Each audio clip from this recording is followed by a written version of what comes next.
Guys, from the date of me filming this video, my girl Rue, she's been dead for 19 days. And I'll probably never stop thinking about it, probably never stop talking about it, because it truly, I've experienced a lot of TV deaths, movie deaths. I'm a habitual TV and movie crier. That's what I claim. That's who I claim to be. But Rue, she got me. She got me good. Um, I've had time to digest everything I've seen with the show and just the show in general. And I thought it was time that we talk about Euphoria finally at length. Euphoria, no matter how you feel about it, is a very polarizing show. From, you could say, the content to the people behind it. And after I finish a show, I like to think, how will the show be remembered in 5 years, 10 years, 20 years? Because let's face it, some shows do not stand the test of time. Some shows do not age well. And I watched, after I finished season 3, I watched season 1 and 2 back and I took notes and I like dissected all the storylines. And I think I want to talk about it and see if people are feeling the same way as me now that the show's over and we've seen everything we can see from the show and there's nothing really left up to interpretation. And now, today, we are going to talk about each season, the storylines, the characters, all the above. Let's go back to the beginning a little bit. The Euphoria that we know now on HBO is an adaptation of an Israeli version that came out in 2012. And that version only lasted a season. The content was not widely accepted over there.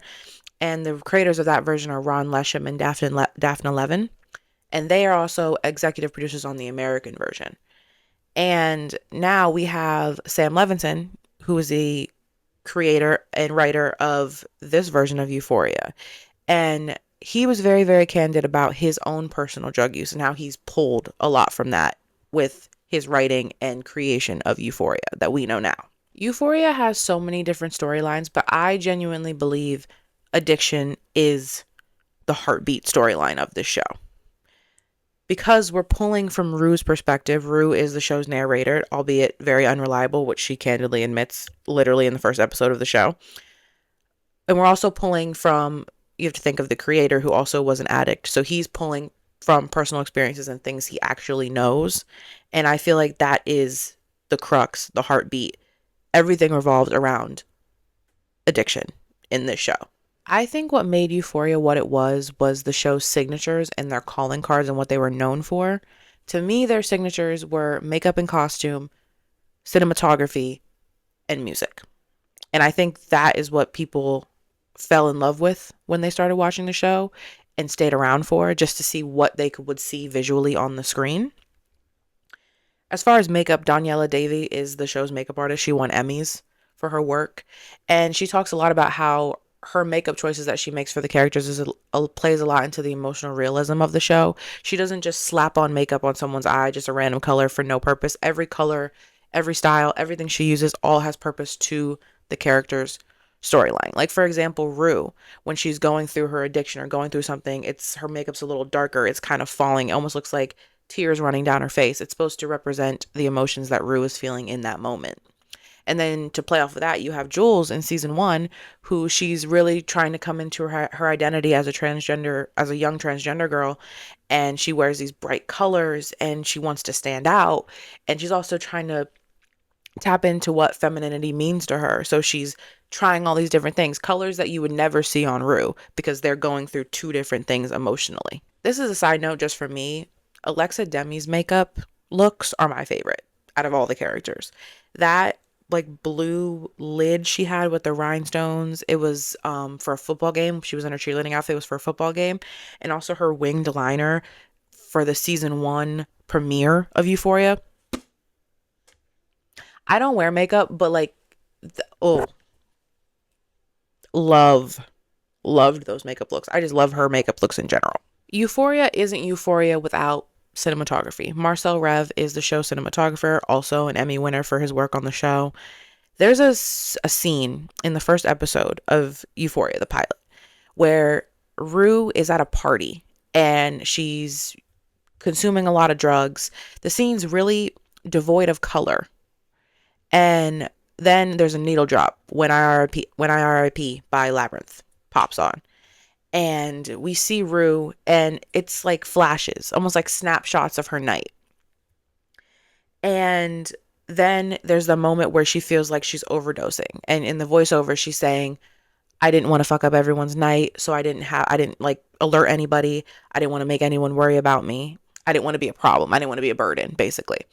And in those snapshots, you see red, and as soon as she starts talking about like calling 911, you see the red and the blue, which is supposed to represent, law enforcement. And then Marcel Rev also uses that purple, which is supposed to represent a lot of the fantasy and dreamlike sequences that we see in Euphoria. Purple is very, very popular in Euphoria's first 2 seasons, especially the dance on the finale of season 1 is it's the whole thing is purple.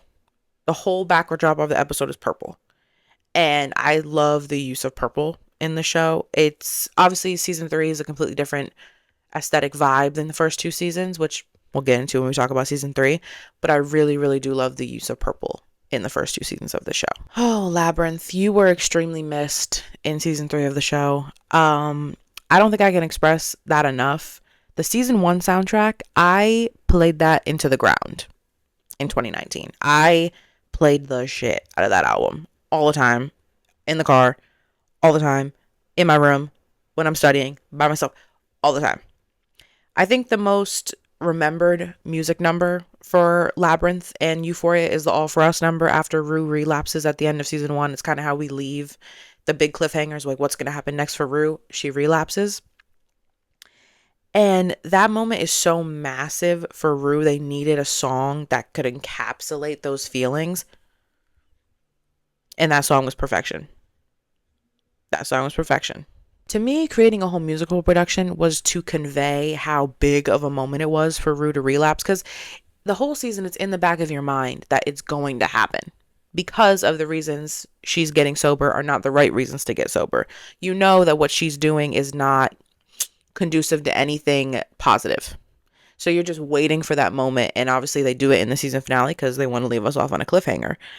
But it was, you can hear Zendaya singing, and there's the dancers, and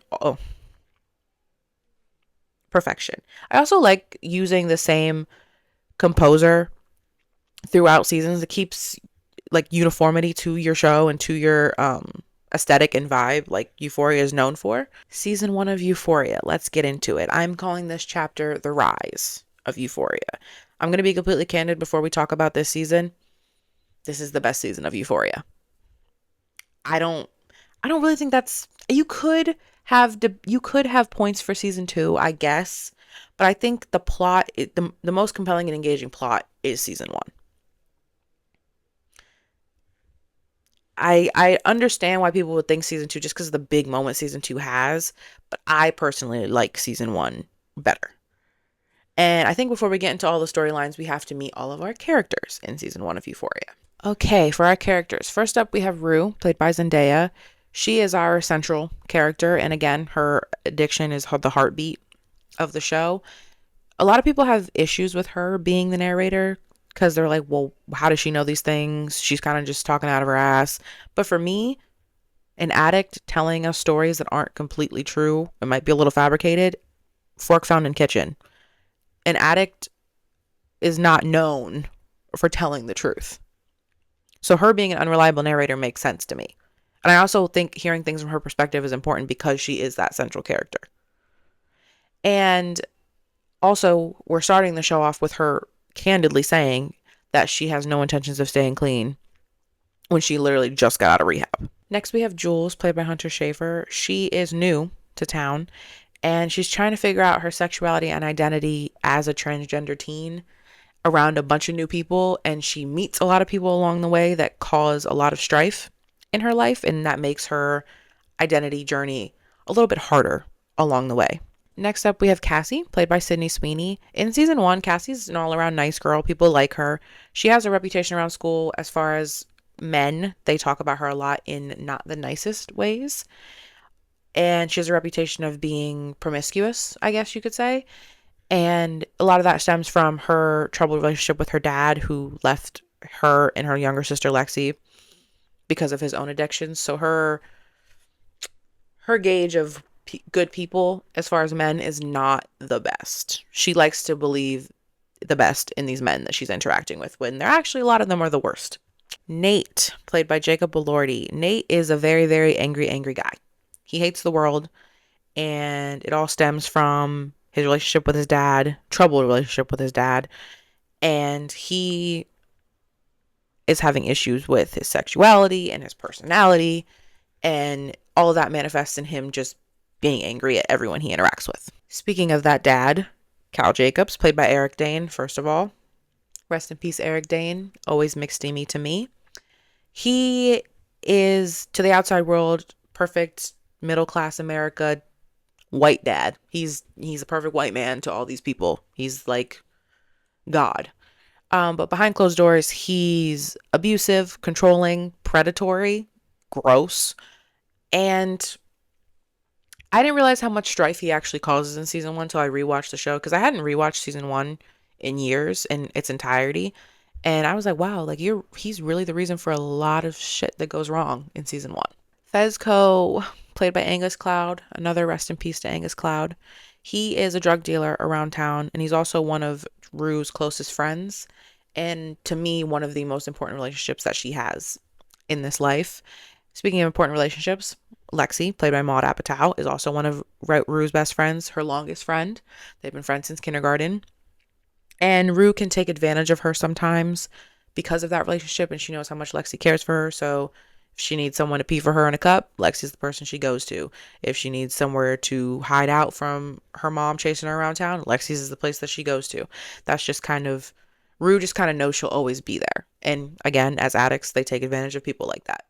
And Lexi also doesn't really have a storyline in season 1. She gets a really good one in season 2, but in season 1, she's kind of just Cassie's she's Cassie's younger sister, and Cassie casts such a big shadow with men and her mom and everything in general. So Lexi's kind of just there, and she's also kind of being taken advantage of by Rue as a friend as well. Maddie, played by Alexa Demi. Maddie, to the outside world, appears very, very confident, and she does have confidence in herself, but that light gets dimmed a little bit anytime her boyfriend, Nate Jacobs, comes in the picture, and they have a very, very extremely toxic relationship in season 1, and that pretty much plagues her storyline for season 1 and season 2.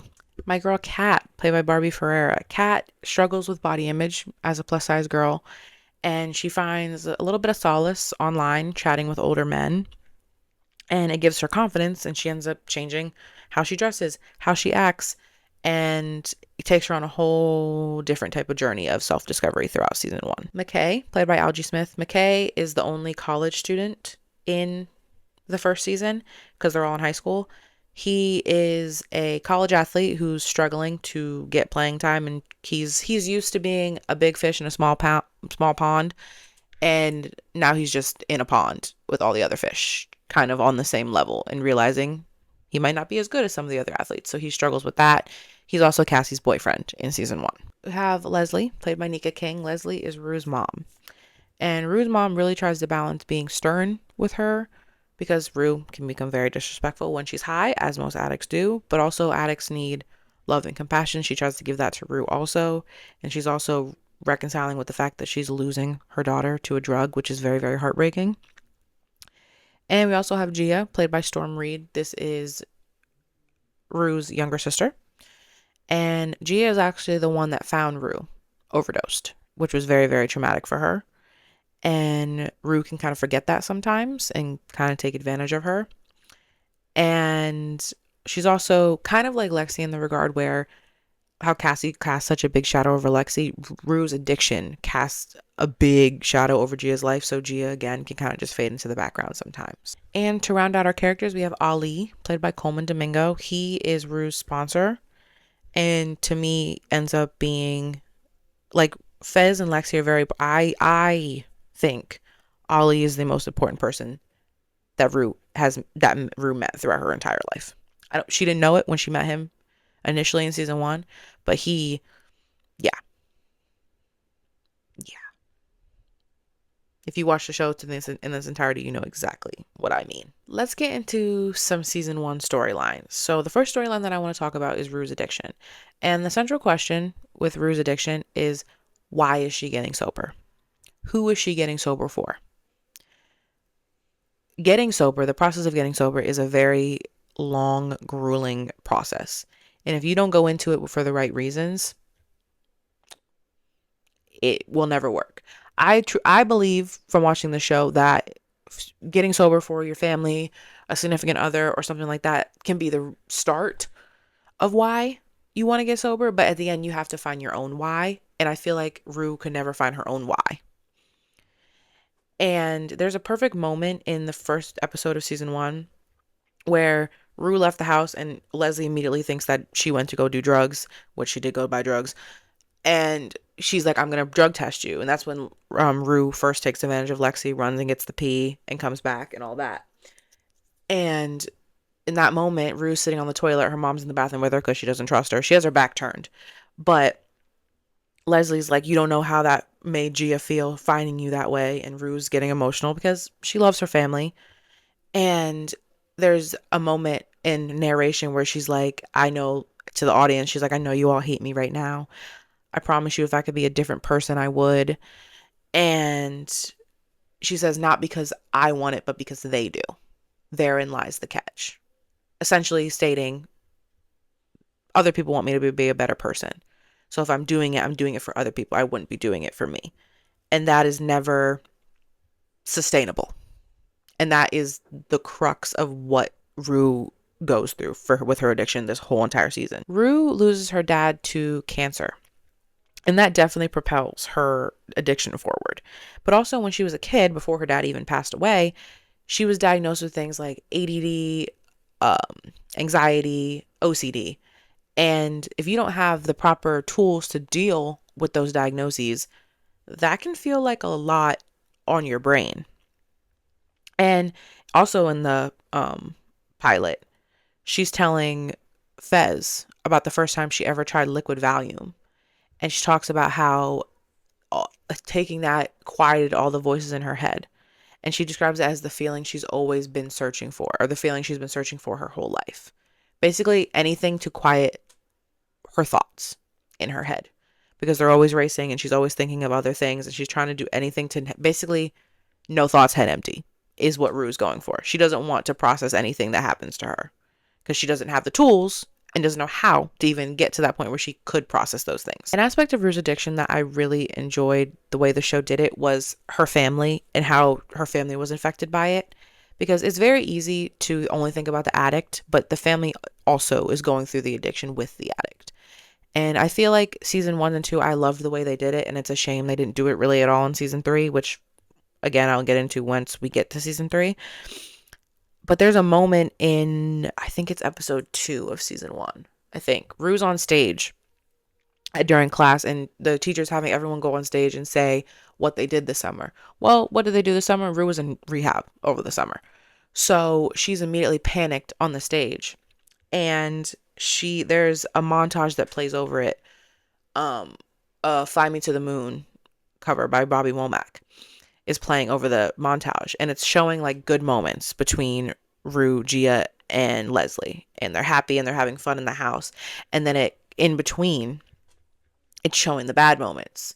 It's showing Rue knocking a painting off the wall in the house and picking up a shard of glass and pulling it up to Leslie and telling her, like, let me the fuck out of the house. Let me out of the house. Basically threatening to stab her with this shard of glass. And to me, that symbolizes how no matter how many positive moments you have with an addict or someone you love, those dark moments, the glass moments, will always overshadow, and that will always be the only thing that people remember when you're here and when you're gone. I'm going to talk all about Jules and Rue's relationship in season 1 in regard to Rue's addiction, but I want to get into a little bit how her addiction affected Lexi and Fez. As far as Lexi, she's known Lexi the longest, so she always goes to Lexi when she needs things because she knows Lexi will do it for her. But she has no place in Rue's life really in season 1. And in that moment after Rue breaks down on stage and runs off and runs into the bathroom, Lexi follows after her because that's her friend. And Rue basically tells her to fuck off and leave her alone. And Lexi's like, well, what are you gonna do the next time you need someone to piss in a cup for you? And I'm like, okay, Lexi, period, because she's taking advantage of you. And the moment you're trying to be nice to her and be a good friend, Rue snaps her. Typical addict shit. And so we literally go from Rue using drugs to transferring her feelings of how she feels when she's doing drugs to Jules. Where does Lexi fit into that situation? She doesn't. As far as Fez and Rue, they have a different kind of dynamic because he is her drug dealer. He does sell her drugs or front her drugs because a lot of time Rue don't have no money. But she's also her friend. And I think her overdosing really changed shit for him. And in episode 2, Rue actually ends up taking fentanyl from a drug dealer, Mouse, that Fez gets his drugs from, because Rue came into the house, I need drugs, da da da da, and she happened to be there, and he was being all creepy and weird, and he made her take fentanyl. And I think that moment really changed things for Fez, because in episode 3, Rue shows up to the door to beg for drugs because she just got seemingly rejected by Jules because she put the first romantic move on Jules, and Jules did not reciprocate it the way she expected. And she's very, very emotional. She needs something to fulfill her feelings of emotion, drugs. And she shows up at Fez's door, and she's banging on the door, and she's like, I need whatever drugs she says she needs. And he's like, I can't sell you that. And she's like, what do you mean? She's like, I just need this. And he's like, no, like, I can't. He's like, you can't be coming here no more. Like, I can't give you drugs anymore. And this is Zendaya's first, performance. Zendaya did such good work on the show. Every time I think about it, I get like, ooh, she just did so good. But she's like, and then she comes in nice. And as most addicts do, once you don't give them what they want, they take it to hell. And Rue can take it to hell real quick. She's like, are you doing this because you care about me? If you cared about me, you wouldn't have shown me drugs in the first place, but you fucking did. And da da da da. And then she starts blaming Fez for her addiction. She's like, you did this to me, da da da. And Fez is behind the door, obviously emotional, thinking, did I do this to her? Is this my fault? And then she makes it even worse, calling him stupid, calling him, he has like zero functioning brain cells, basically being as rude as she possibly can. Because she is angry. It's just a reaction of anger. But the key is there, he doesn't sway. He sticks to what he knows is right, and he does not sell her the drugs. And in episode 6, they actually do reconcile, because at that point, Rue is sober. And she tells him that she's really, really sorry, and she did not mean what she said to him. And Fez, he's a cool dude, so he's like, I don't put much stock into what drug addicts say anyway, you're cool. And he tells her that he loves her, and she says, I love you back, and everything's good. But I think that's just further proof of the addict, and being an addict can turn you into someone that no one recognizes. Season 1 ends with the huge All For Us number, which is Rue relapsing. And something I didn't notice the first time I watched the show, but they play All For Us like in the background a bunch of times. Anytime Rue is experiencing something that she doesn't know, or like a new feeling, or she has the feeling of wanting to do drugs, they played All For Us in the background. I didn't notice it the first time I watched the show, but probably because of how many times I've listened to that song, I now notice it.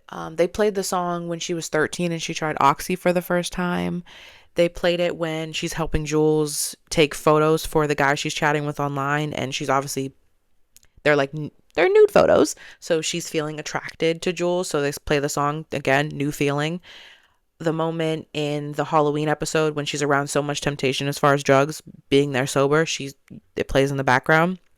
It plays when she is rejected by Fez and he doesn't give her the drugs in episode 3, and it also plays when Jules is in the pool and basically embarrassing the shit out of Rue at the Halloween party. When she's experiencing these things, it plays in the background. And to me, it's a subtle reminder that what's coming. Her relapse is coming. And they play it full blast once the relapse actually happens. Okay, time to get into Rue and Jules' relationship. Now, I think innately Rue is a very awkward, shy person. That's just who she is. And Jules is the complete opposite. Jules is very bubbly. She's open. She's down for whatever. And I think in the beginning, Rue has trouble kind of gauging because Rue has her crush is immediate. She immediately has a crush on Jules. But it's hard for her to gauge if Jules also has a crush on her. Because I think when people are naturally outgoing and bubbly, it can be very hard to place if they have actual feelings for you. Because you're like, are they just really like touchy feely because that's just who they are? Or are they touchy feely because they have a crush on me? Like, because Jules would like hug Rue all the time, hold her hand, kiss her face. And again, that's making Rue like, oh my God, like, I like her so much, this is killing me. But in her mind, she's like, is this just how Jules is? Or does she actually like me like I like her? And there's a moment in episode 3, right before she goes to get the drugs from Fez, when Jules is holding her and they're kind of like caressing each other in the bedroom, and Jules says, I hate everyone in the world but you.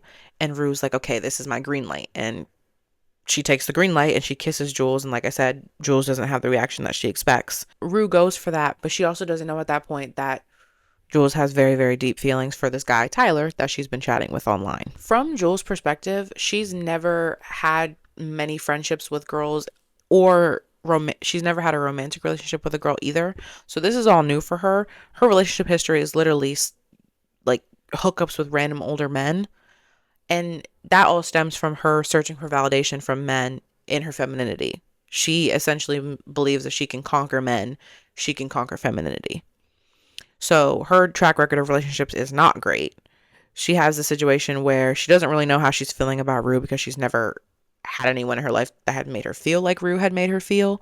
And also she's talking to this guy Tyler online, and that's also making her question everything in her brain. Rue and Joel's relationship is so turbulent in season 1 from the beginning. On Rue's side, she kind of uses Jules as her new drug and a reason to get sober, which is never healthy.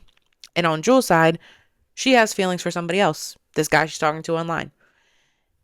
And put those two things together, it's a recipe for disaster, which is what their relationship ended up being in its entirety to me, if I'm being honest. Jules kind of gives Rue, I wouldn't even call it an ultimatum, but in Rue's mind it was an ultimatum because she's like, I can't lose Jules. So Jules experiences Rue for the first time really high after the fentanyl thing. I think it doesn't really say how it happened, but I think Fez contacted her somehow and they were all together in the car taking her home, and Jules tells Rue how scary it was seeing her like that. And she basically says, she's like, I'm not going to be friends with someone who's going to kill themselves. I'm not going to be friends with someone who's going to overdose and die. And Rue's like, well, I can't lose Jules. So she essentially is like, okay, I can't have drugs and Jules. So essentially I have to pick one. So she picks Jules, and she picks that for her reason to get sober. Is getting into a romantic relationship when you're figuring out your sobriety ever a good idea? No. And in episode 5, Rue's mom kind of brings that to the forefront a little bit, and Rue it doesn't really receive it. And you also have the added layer, Jules' mom was an addict. So Lexi, when they go roller skating, is telling her, hey, I've never seen Rue like this. She's like this because of you. Jules immediately goes into panic mode. She's like, oh my God. So then she feels like Rue's sobriety is completely dependent on Jules being there for her all the time, which is a lot for a 17-year-old girl to handle. Rue's talking about moving wherever Jules wants to move and being with her forever. And have they really even had a conversation about the future like that? Like, concretely? No. But Rue doesn't want to lose the feeling of being with Jules. And then on the other side, Jules is scared of fucking up and doing something that will make Rue relapse. And it's just a lot on both of them in their mind. Essentially, Rue is scared to lose Jules, and Jules is scared of doing something that will hurt Rue or offend Rue that will make her start doing drugs again. So they're both kind of walking on eggshells with each other. There's a moment in the last episode of season 1 where Jules, this is after she was just in the city and she had hooked up with another girl and all that stuff. And Jules is basically talking about how suffocating East Highland is where they live and how she just wants to go to the city and she hates being here. And she uses the word claustrophobic, or it was suffocating. She used the word suffocating. And Rue immediately is like, well, like, am I suffocating? Not out loud, but in her mind, you can tell she's like, oh, like, am I suffocating? Is it me? Because she's in her head. She overthinks everything that Jules says because of how much she wants to be. She'll be anyone that she has to be with Jules. Again, not healthy. Not healthy at all. And then Nate at the dance, like an asshole, makes it even worse, telling Rue that Jules isn't even going to remember who she is in 10 years. That's Rue's worst fear. And to me, it's all symbolizing and coming back to that Jules and Rue's relationship is nothing but a temporary. It's like a drug high. It eventually is going to come crashing down. And it does.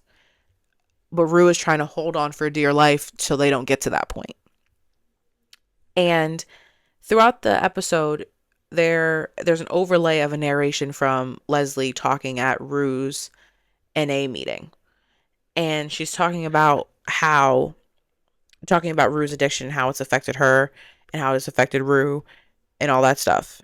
And I think it was very profound for them to kind of work that in throughout the episode, because hearing the perspective of Leslie, the woman that gave her life, there's no better perspective on Rue than that. And she says that Rue's decision to be sober has to be her decision and her decision alone, which is true. And right now, the decision to be sober, it's not really Rue. She's doing it in reaction to keeping someone in her life and holding on for dear life and thinking that being sober is the only thing that's going to keep them around, which that's just a ticking time bomb waiting to happen. And Jules also very much transferred her feelings for Tyler onto Rue. I mean, Rue and Jules' first real kiss was literally the night that she found out that Nate was actually Tyler. Like maybe an hour after. Come on. Like that's, again, recipe for disaster. You can't start something real with someone after an emotional moment like that. Not possible. And I think in that moment, Jules felt so rejected. She just needed to feel chosen and feel wanted. And she knew that Rue wanted her. And she went to the one person she knew that she could get instant validation from, which is really shitty, I will say. But I think that's what it stemmed from, is her needing the reassurance and validation at that moment. She's like, well, where can I go to get that right now? Rue. I think the biggest question people have as far as Rue and Jules is, did Jules ever truly have real romantic feelings for Rue? Because there are a lot of people that think that she really never liked Rue at all and it was all an intention thing, or she felt like she was kind of trapped because of Rue's addiction and she didn't know how to say no. To me, I think Jules did have real romantic feelings for Rue, but only as much as she knew how to have romantic feelings for Rue. Because we're not talking about healthy dynamics here, people. Like, it's not a healthy relationship. Rue has an addictive personality, and she was addicted to the way Jules made her feel. And Jules was a willing participant in that. She loved the way Rue made her feel. But that's not... It's, at the end of the day, it's just toxic and is not going to give you a good feeling inside. We're moving into Nate and Maddie in season 1. Just one toxic dynamic after another. Whoo! So Nate loves control. His dad drilled in his head when he was a kid, the world is not looking out for you. No one's looking out for you but yourself. Do what you gotta do. Basically, only think about yourself. Which Nate does. And Nate, again, loves control. So if you step outside his little control bubble of what he wants, he acts out angrily. Maddie sleeps with a guy in a pool in the first episode of the show. He beats the guy up the next episode. Maddie seemingly embarrasses him and his family at the carnival. He chokes her and leaves bruising on her neck. She stepped out of his control bubble. He's a very angry guy, but at the same time, he knows how to manipulate her into doing things for him. When she finds those penis pictures on his phone, he immediately turns meek and almost weak in that moment, basically begging for her to not show them to people or not tell anyone about them. Because people knowing about those photos threatens the persona that he presents of not caring about how the world feels about him, because he does care about how the world feels about him and the perception of people. And it is important to note, though, Maddie will talk back to him. She doesn't just roll over and take anything that he says or does. And I think he realizes that his control can only go so far. Maddie's not the type of person that's going to change everything about herself to fit his needs, which is, I think, what attracts him to Cassie in season 2, because she is the type of girl that will roll over and do anything that you want her to do. If we're talking from Maddie's perspective, she comes from a house with parents that don't speak to each other. And she likes that, knowing that Nate will have her back no matter what. She likes knowing that Nate will do anything for her. And even in that moment when she comes home and she sees those bruises on her neck, she's in the mirror, she's crying because she's in pain that the man she loves would do something like that to her. In Rue's narration, she says it wasn't the violence that scared her, it's the fact that no matter what Nate does, she's still going to love him. And she rides the high of Nate doing anything for her, protecting her, all those things. And she rides that high so much that she tries to forget the lows, which that's the cycle of a toxic relationship. People are always like, oh, why did you stay? Why did you do this? Well, because it's not always bad. It's not always bad. And even in that moment when she's at the police station because they find the bruises on her neck and they need an explanation for them, and she will not admit that Nate is the one that did it to her. She's protecting him. They protect each other. That's their relationship dynamic. And the woman at the police station is like, look, we have to take photos of these bruises. You can either take your sweater off willingly or we're going to cut it off your body. And Maddie is holding on to Nate and what she wants them to be and what she thinks they could be and all those things. She will not take the sweater off. She's like, okay, they cut the sweater off. And Maddie is crying because she's just emotional because it's a horrible thing to go through. And the woman who's taking the photos of her simply, and I thought it was a very profound sentence, she's like, the man that did this to you does not love you. And if there was one sentence that could describe Maddie and Nate's relationship, it is that. A man that would do this to you does not love you. Now we move into Jules, Nate, and Cal and their messy web in season 1. Nate finding Cal's sex tapes fucked him up. Undoubtedly fucked him up. Seeing the man that's raising you in sexual situations like that are violent, the only option is to be fucked up a little bit by it. And it's interesting because Cal is raising Nate in this very, very conservative upbringing. And, no one cares about you. You're on your own, basically live for yourself. And then there's also the other side of Nate seeing his dad in these videos, and it really messes up his brain and the way he processes things. And I think this makes sense as to why Nate has issues pinning down his own sexuality. Because his dad is doing absolutely everything in his power to make him not be like him. Cal knows what he's attracted to, but he also has internalized homophobia from his own upbringing. So he is trying to make sure his son is the complete opposite of him. Instead, though, Nate finding those videos at 9, 10, 11 years old, it didn't give him the time to properly process his sexuality. In turn, it made him hate his dad.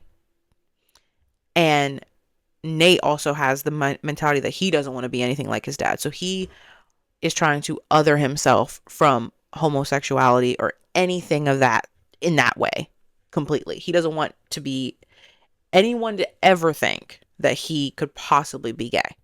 He doesn't want that to ever cross anybody's mind, which makes sense as to why he is the way he is. Nate's sexuality is never given a direct label. It's kind of a situation where it's up for debate and the audience is supposed to interpret it. I think the videos didn't give Nate finding those videos at such a young age did not give him the space to figure out his sexuality on his own. It's all rooted in anger. And a lot of the audience members just be like, oh, well, Nate's gay. And he's gay and that's all that matters. He's gay. And I think that's, you're not taking the time to actually dissect him even a little bit. You're kind of just writing him like, oh, he's gay. Which if he's gay, okay, that's cool. That's fine. That's cool. But I think it's deeper than that. And people say that, oh, he's gay because of his attraction to Jules, which Jules is a woman. So if him being attracted to Jules, that wouldn't be what would make him gay. And essentially, if you're saying that's the reason he's gay, you're saying you don't see Jules as a woman. That's that little bit of transphobia popping out there. Jules is a woman and Nate was attracted to her. That does not make him gay. And I think that's the reason a lot of people are like, oh, he's gay. He liked Jules. That means he's gay. No, that's not how that works. That is not how that works. But that mindset that viewers have is the same one that Nate has. That internalized anger that he is attracted to Jules. And Nate has such a level of disgust for his father for seeing those videos that Nate has developed in his brain what his idea of femininity is. And it's, no body hair, small nose, heels, ballet flats, not sneakers, fruit scented body mist. It's very, very specific. And Rue was in narration, was naming all these things down the line. And I'm listening to it and I'm like, wait, he's literally describing Jules to a T. Jules is quite literally his exact type, and it pisses Nate off because the only reason he feels like it's wrong is because she's transgender.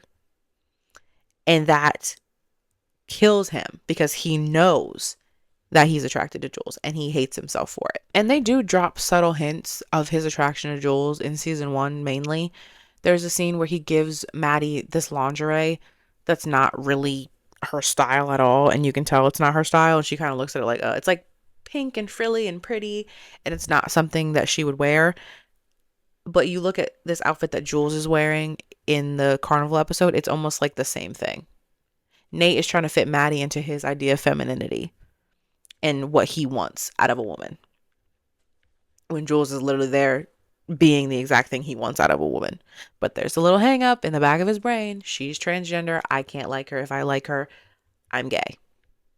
That's Nate's brain. That's where he's at. There's also that scene in season 2 when he's in the locker room and Rue's talking about like how much he hates male nudity.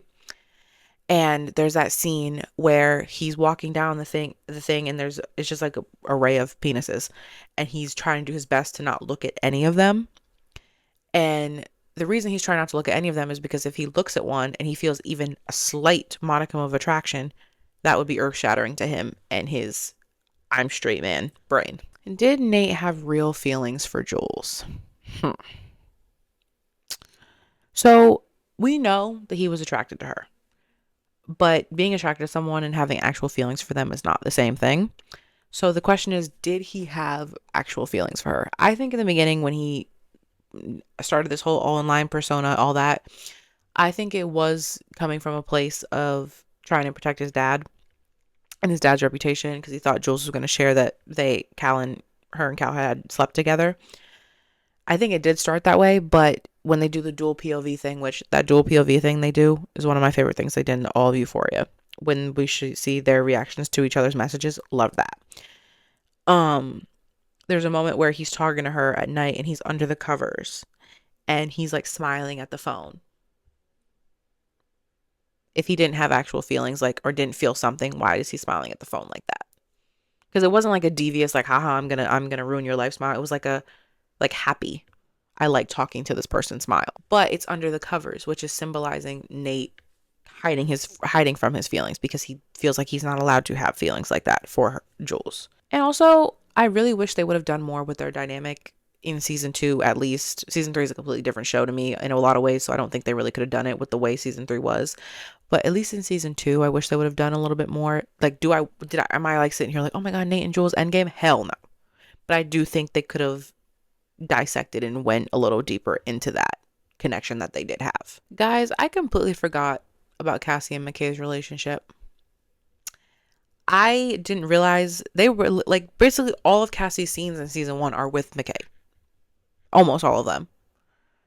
And I hadn't watched the show in years, so watching it back, it's crazy how big of a character McKay was in season 1, and he's basically erased from the rest of the show. They literally do not mention him after the first episode of season 2 ever again. It was like he never existed. It's just crazy how big of a fixture he was. But McKay, I talked about it before, he is a college athlete, and he is now struggling with the fact that he is just as good as everyone that he goes to school with, or maybe not as good. And he also has a very troubled relationship with masculinity, kind of like Nate's dad. McKay's dad instilled in him a very um, you against the world mentality. Um, don't dwell on things. If something happens to you, move past it. Basically, never ever dissect anything that happens to you. Just keep it pushing is basically what McKay's dad instills in him. This makes him exhibit toxic masculinity a lot in season 1. So in the pilot, he's all in. He really likes Cassie. He thinks she's super cool. He genuinely likes her. Then Nate, being the asshole that he is like, well, have you seen her slut pages? And essentially those are pages where girls are nude. Sometimes there's sexual videos of them on there, and they're all sitting in a group watching this stuff, and Nate's basically just calling her a whore, and that's what you have to treat her like. And again, he lets other people's opinions, his friends' opinions, change how he feels about her.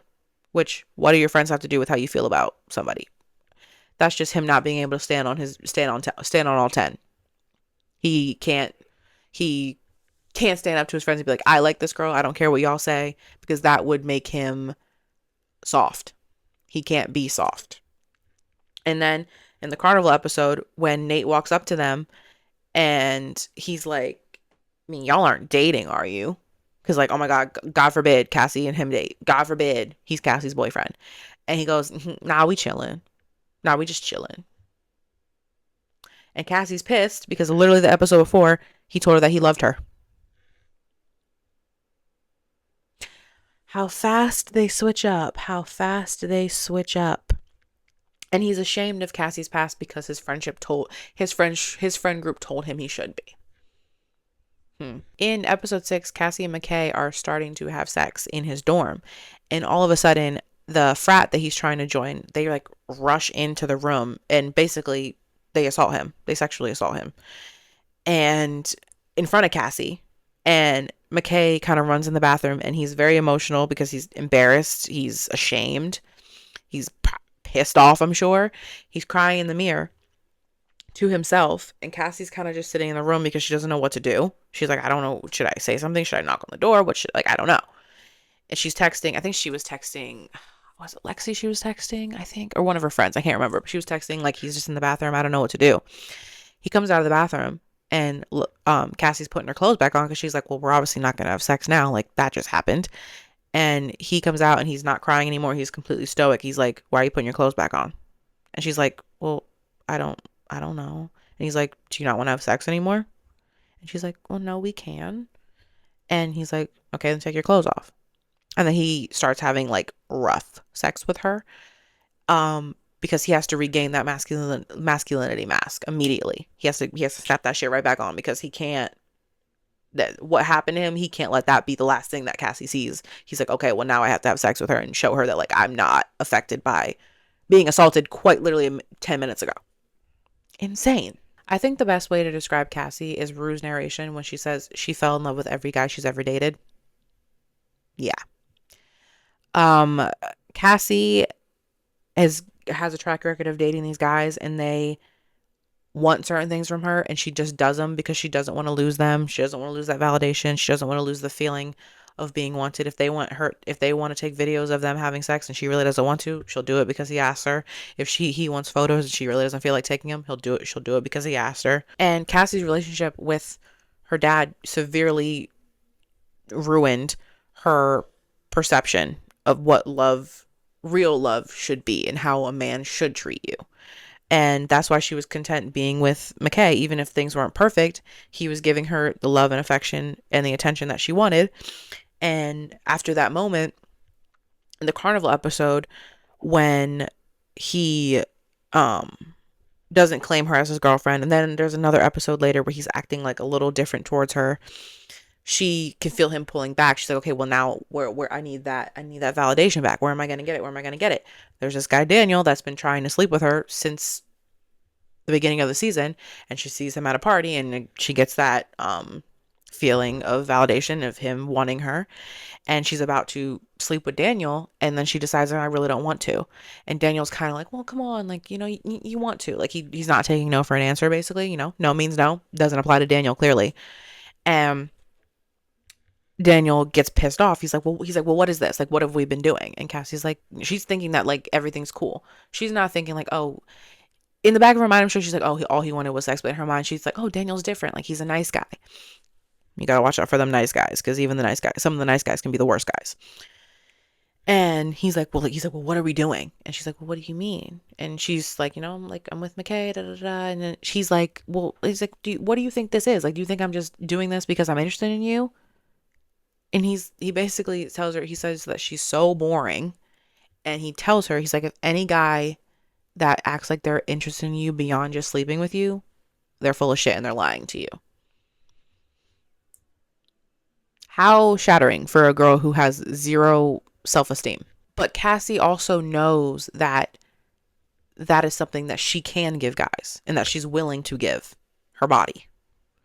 And there's a moment in the show when McKay is trying to have like a real genuine conversation with her, and she tries to be sexual with him, and he's like, what are you doing? And she's like, well, what do you mean? Like, and he's like, he's like, I'm trying to have a real ass conversation with you right now, and you're trying to sleep with me. I'm not, I don't want to.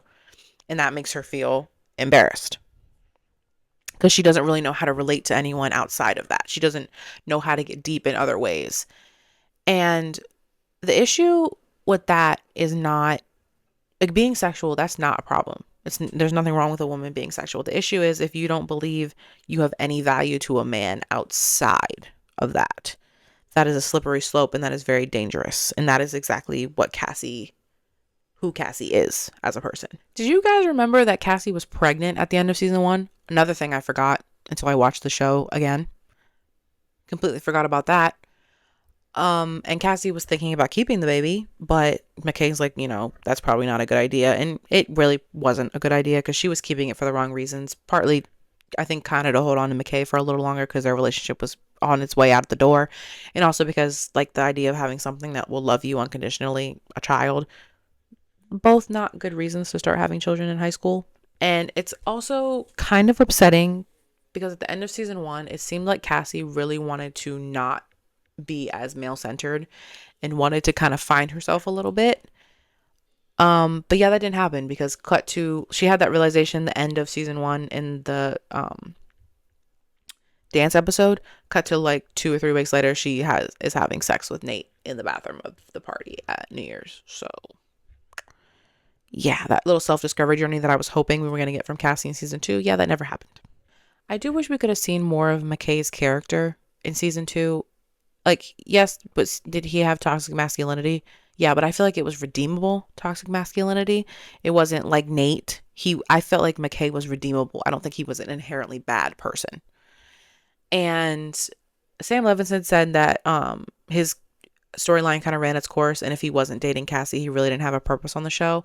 I don't agree with that. I feel like you could have made him have purpose on the show. You could have wrote something to give him purpose on the show. And I feel like seeing a college athlete, young black man representation on a show like this would have been really, really great. Unfortunately, that was squandered and never happened. But I do think McKay could have had a place in the future of the show. Time to talk about my girl, Kat. So Kat's main storyline this season is body image and also exploring her sexuality. Kat, in the beginning of the season, she's very much trying to do as much as she can to take up the least amount of space possible. When you're plus sized, I'm plus sized, so I know, you try to not be noticed as much as possible, because if people are noticing you, you feel like they're noticing your body.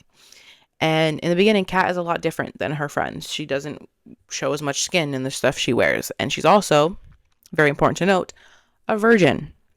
And that's something that she's very, very insecure about. So she actually loses her virginity to a guy from a different school the first episode of the show.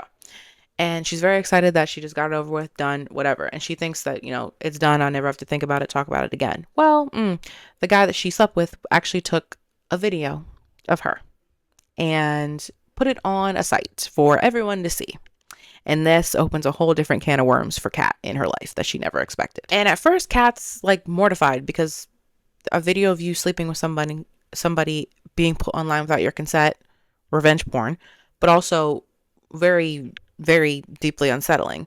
And at first, she's very mortified, like I said, but then she sees the comments and people are like, "Oh my god, this girl is hot. This girl's this," and she likes hearing that stuff because people don't say that to her in real life. And she's like, "Oh wait, this is kind of nice." And then she has people offering to pay her to video chat and do things on video, and she's like, "Oh wait, I can make money doing this too." Oh, Kat finds a lot of comfort online, and I think in the anonymity of wearing her mask and all that online, she feels like she can be anyone she wants to be, and that propels her to change how she dresses. She's wearing chokers, fishnet, sheer, black boots, leather, red lip. It's a statement look. And there's a quote that she says that I really, really liked. And she says that she spent a lot of her life feeling like people were going to find out that she was fat. But then she's like, but then I was like, who cares? Who gives a fuck? There's nothing more powerful than a fat girl that does not give a fuck. And it's true. If you don't give people the power to shame you for how you look or what you weigh, you take all their power away. And Kat found that in these new experiences that she's going through online. I think the problem is, who does Kat really want to be?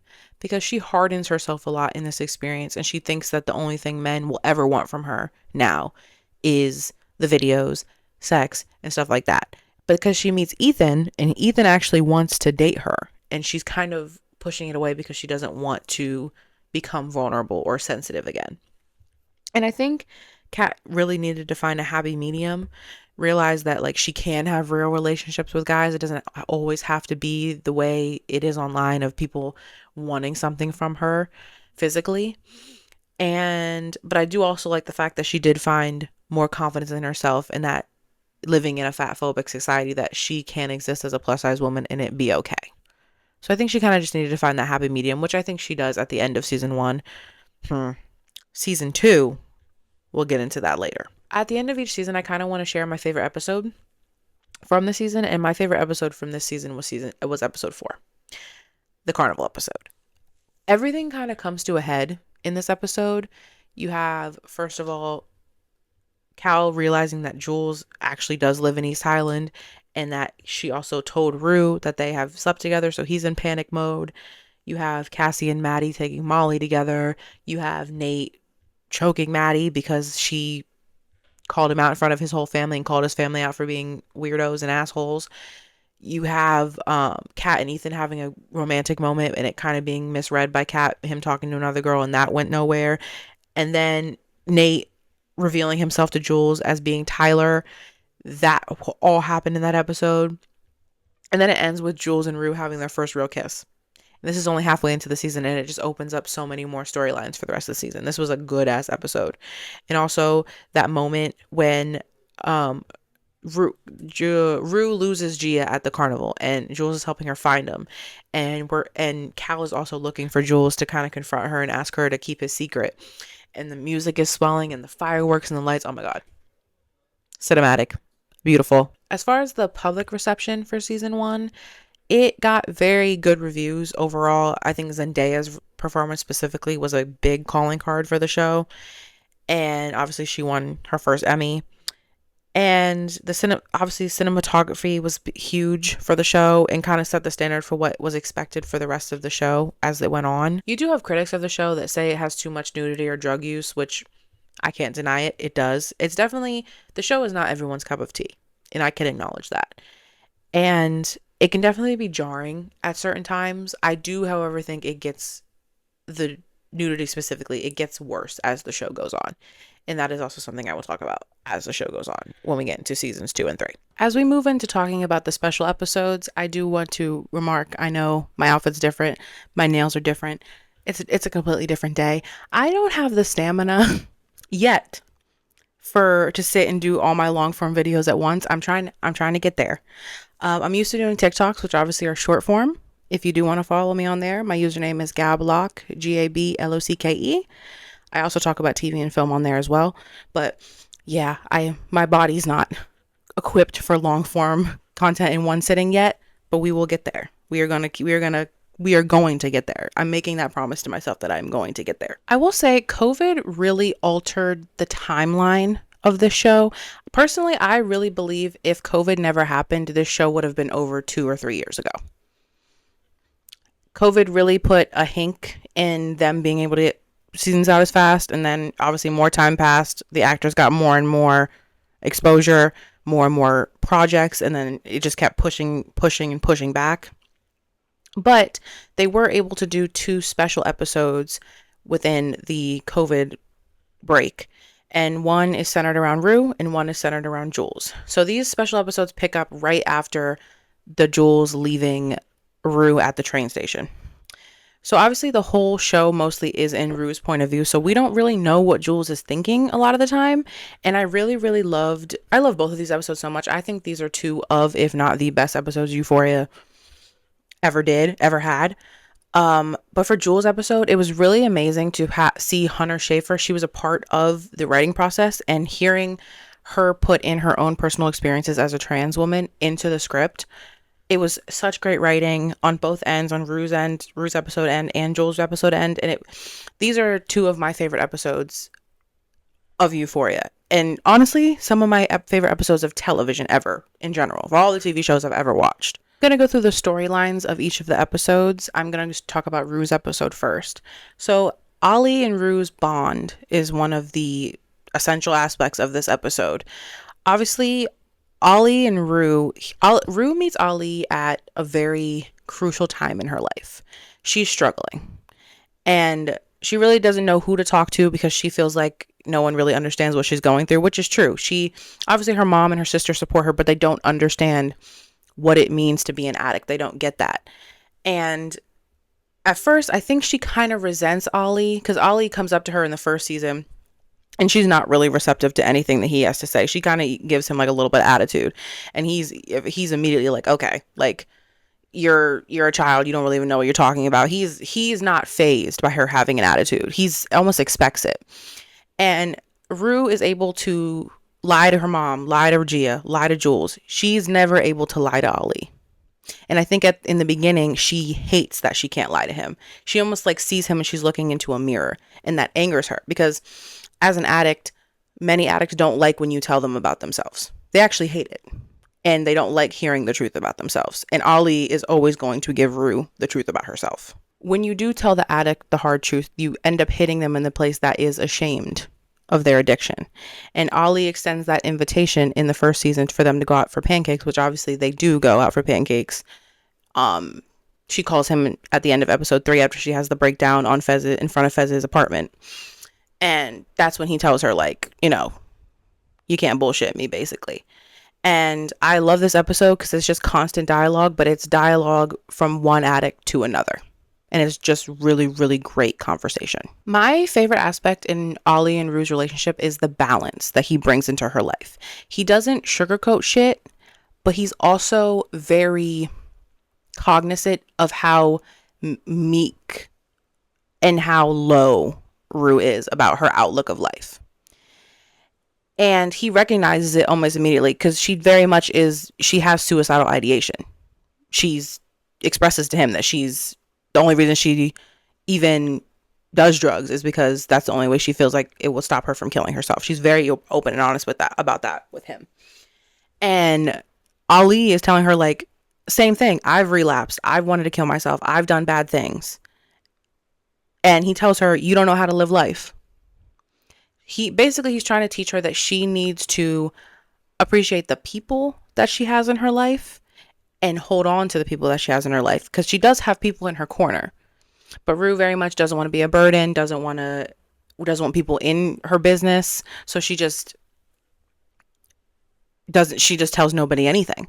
And that's the hindrance, and that's what's stopping her partly from being able to get clean. Rue walks around with a lot of arrogance, and that's another thing that Ali picks up on very quickly. And she walks around with the arrogance like she doesn't give a fuck about anything in this world, when in reality she gives more of a fuck than anyone in the world. She cares how she's making people feel. She cares what people think about her. And Ali is basically saying, if you accept that you do care, that is the key. You have to accept that you actually do care about life and what people think of you and how you're affecting people. Ali articulates drug addiction amazingly, fentanyl is the leading cause of death from people from the age of 18 to 45. But drug addiction is not seen as a disease as opposed to someone that has cancer. And he tells Rue, he's like, people literally look at Rue and like, well, if she doesn't care about her life, why should I care about her life? That's how people view people with drug addiction. From the outside view of addiction, people view it as a weakness on the part of the addict. And Ali flips it around and he's like, you're not a drug addict because you're a piece of shit. You're a piece of shit because you're a drug addict. And to me, it's just signifying that this isn't a life that Rue has chosen for herself. Nobody wakes up and it's like, I'm going to become a drug addict today. Nobody. There's a bunch of other circumstances within that gets you to that point, but nobody wakes up and is like, yep, today's the day I'm going to start doing drugs. It doesn't work like that. But I think some people who have never experienced it or don't know anyone who is an addict thinks that, oh, they decided to do this. That was their decision. We don't, at that point, they made that bed, they have to lie in it. Instead of giving people the resources and the help that they need to overcome addiction, we cast addicts aside and act like they don't exist or that they're a stain on society. Rue and Jules both talk about their relationships. Rue talks about her relationship with Jules to Ali in this episode. And then obviously when we get to Jules' relationship, she talks about it with her therapist. But at the beginning of the episode, Rue is pissed at Jules. She's like, I blame Jules for all this. This is all Jules' fault. Not taking any accountability for anything she might have done within their dynamic. And Ali's questioning it. He's like, okay, well, asking her questions about this. Rue doesn't have answers. Asking her questions about this. Rue doesn't have answers. And as she's going through the episode, she's realizing they never made any concrete plans or really had labels on their relationship. They kind of just dove head into it, which is not abnormal for teenagers when it comes to romantic relationships. Nobody knows what they're doing. And if you're adding in the fact that Rue's a drug addict, like, this was bound to be a disaster. Ali is very clear with Rue that trying to build a romantic relationship with someone while you're also trying to become sober is never a good idea. Never a good idea. Because Rue places so much of her hope of being sober into being in a relationship with Jules. She does it in season 1. We see how the season ended. She relapsed. She ends up doing it in season 2 as well. She thinks she can, in season 2, she thinks she can have Jules and drugs. Does not work out. That is, season 2 is Rue's lowest point when it comes to drugs. Religion is also a really big aspect of this episode. And Ali is trying to kind of nudge Rue and kind of lean her in the direction, like believing in something bigger than yourself can be helpful when it comes to getting sober. And Rue is very adamant. She's like, Ali, I'm not religious. I have no interest in religion. And the main reason she's not interested in religion or has no belief in it is because her dad passed away. And Ali was about to give her the, everything happens for a reason speech. And immediately she's like, don't tell me that bullshit. Like, I don't want to hear that. Her mindset is kind of, how can all these bad things, death, natural disasters, just crazy stuff like that happen and God be real? Which is a perspective that a lot of people that don't believe, that don't have a religion or aren't religious, that is a lot of their perspective. And it is very common for people that are trying to overcome addiction or something traumatic happens to them, they lean into religion because it gives them something to focus on. It gives them something to believe in. And I do think it's also important to differentiate, because some people grow up with religion and then something traumatic, like for example, Rue's dad dying or someone in your life dying happens, and then they stray away from religion. That turns them off from it. But in Rue's perspective, she, at least from what we saw with flashbacks, she didn't really grow up in religion. So her, in the mindset she's at right now, she's probably not in the best place to receive Ali telling her, you should possibly look into possibly being religious in some capacity or having a belief in some type of higher power. I think at her mindset right now, she's definitely not in the place to receive that advice. But Ali is still going to try because he believes that it can be helpful. I also want to remark, Ali is probably the only person that could give Rue the advice of turning to religion and it actually be received, because Ali has walked the life path that Rue has. And Rue is very honest. She says that she tells Ali that she thinks that he's a good person. Basically, she thinks that she can't imagine him doing anything bad. And he's very honest with her in the diner, and he tells her that he used to be married, and when he was a kid, he watched his dad hit his mom. And he always was adamant that he would never do the same thing to his significant other, his spouse. And when he was high and when he wasn't sober, he did indeed put his hands on his wife. And I think in that moment, Rue it knocked him down a peg of almost perfection in her eyes. Because I think she saw Ali potentially as someone to aspire to be, which she still does in a way.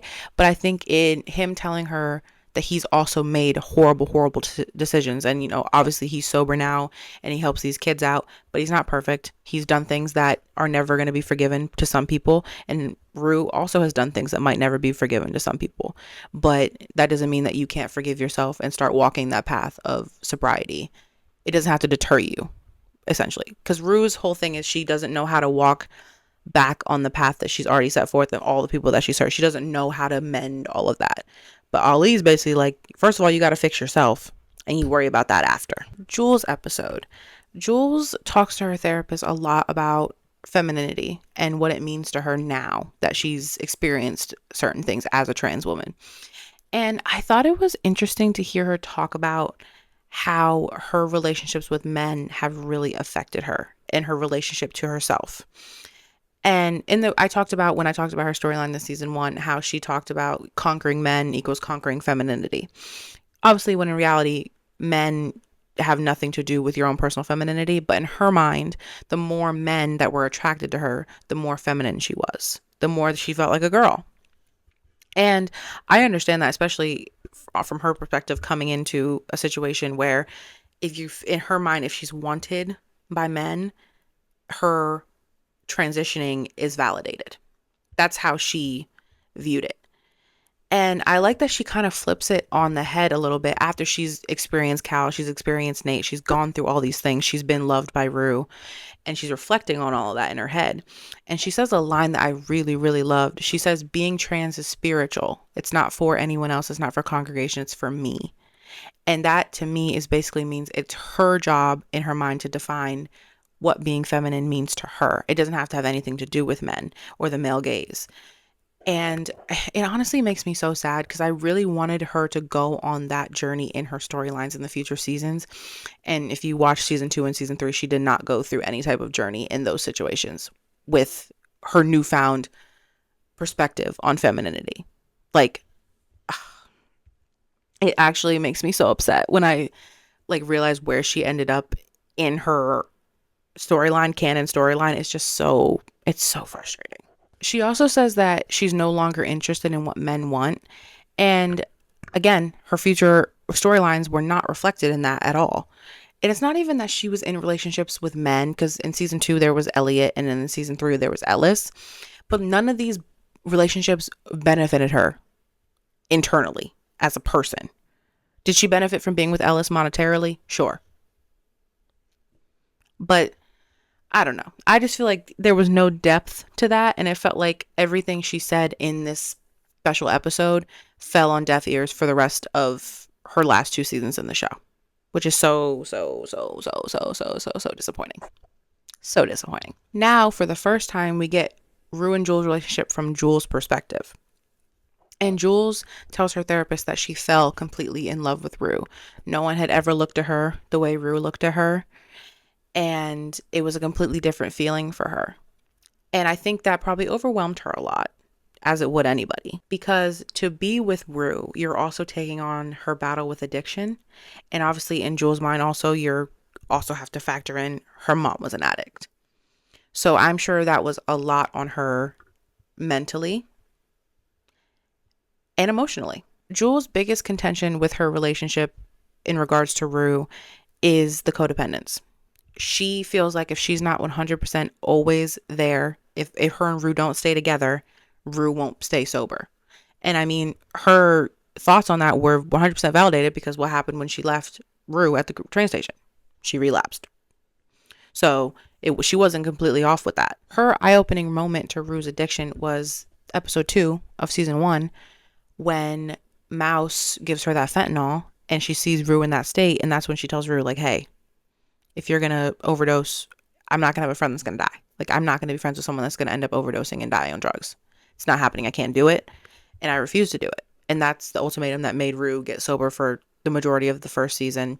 And then that all went to shit at the end of the season when she relapsed because Jules left her at the train station. Rue's relapse is what Jules is imagining throughout the whole episode. She's imagining what would have happened if Rue had actually come with her and they had an apartment together in the city and everything was what they had dreamed.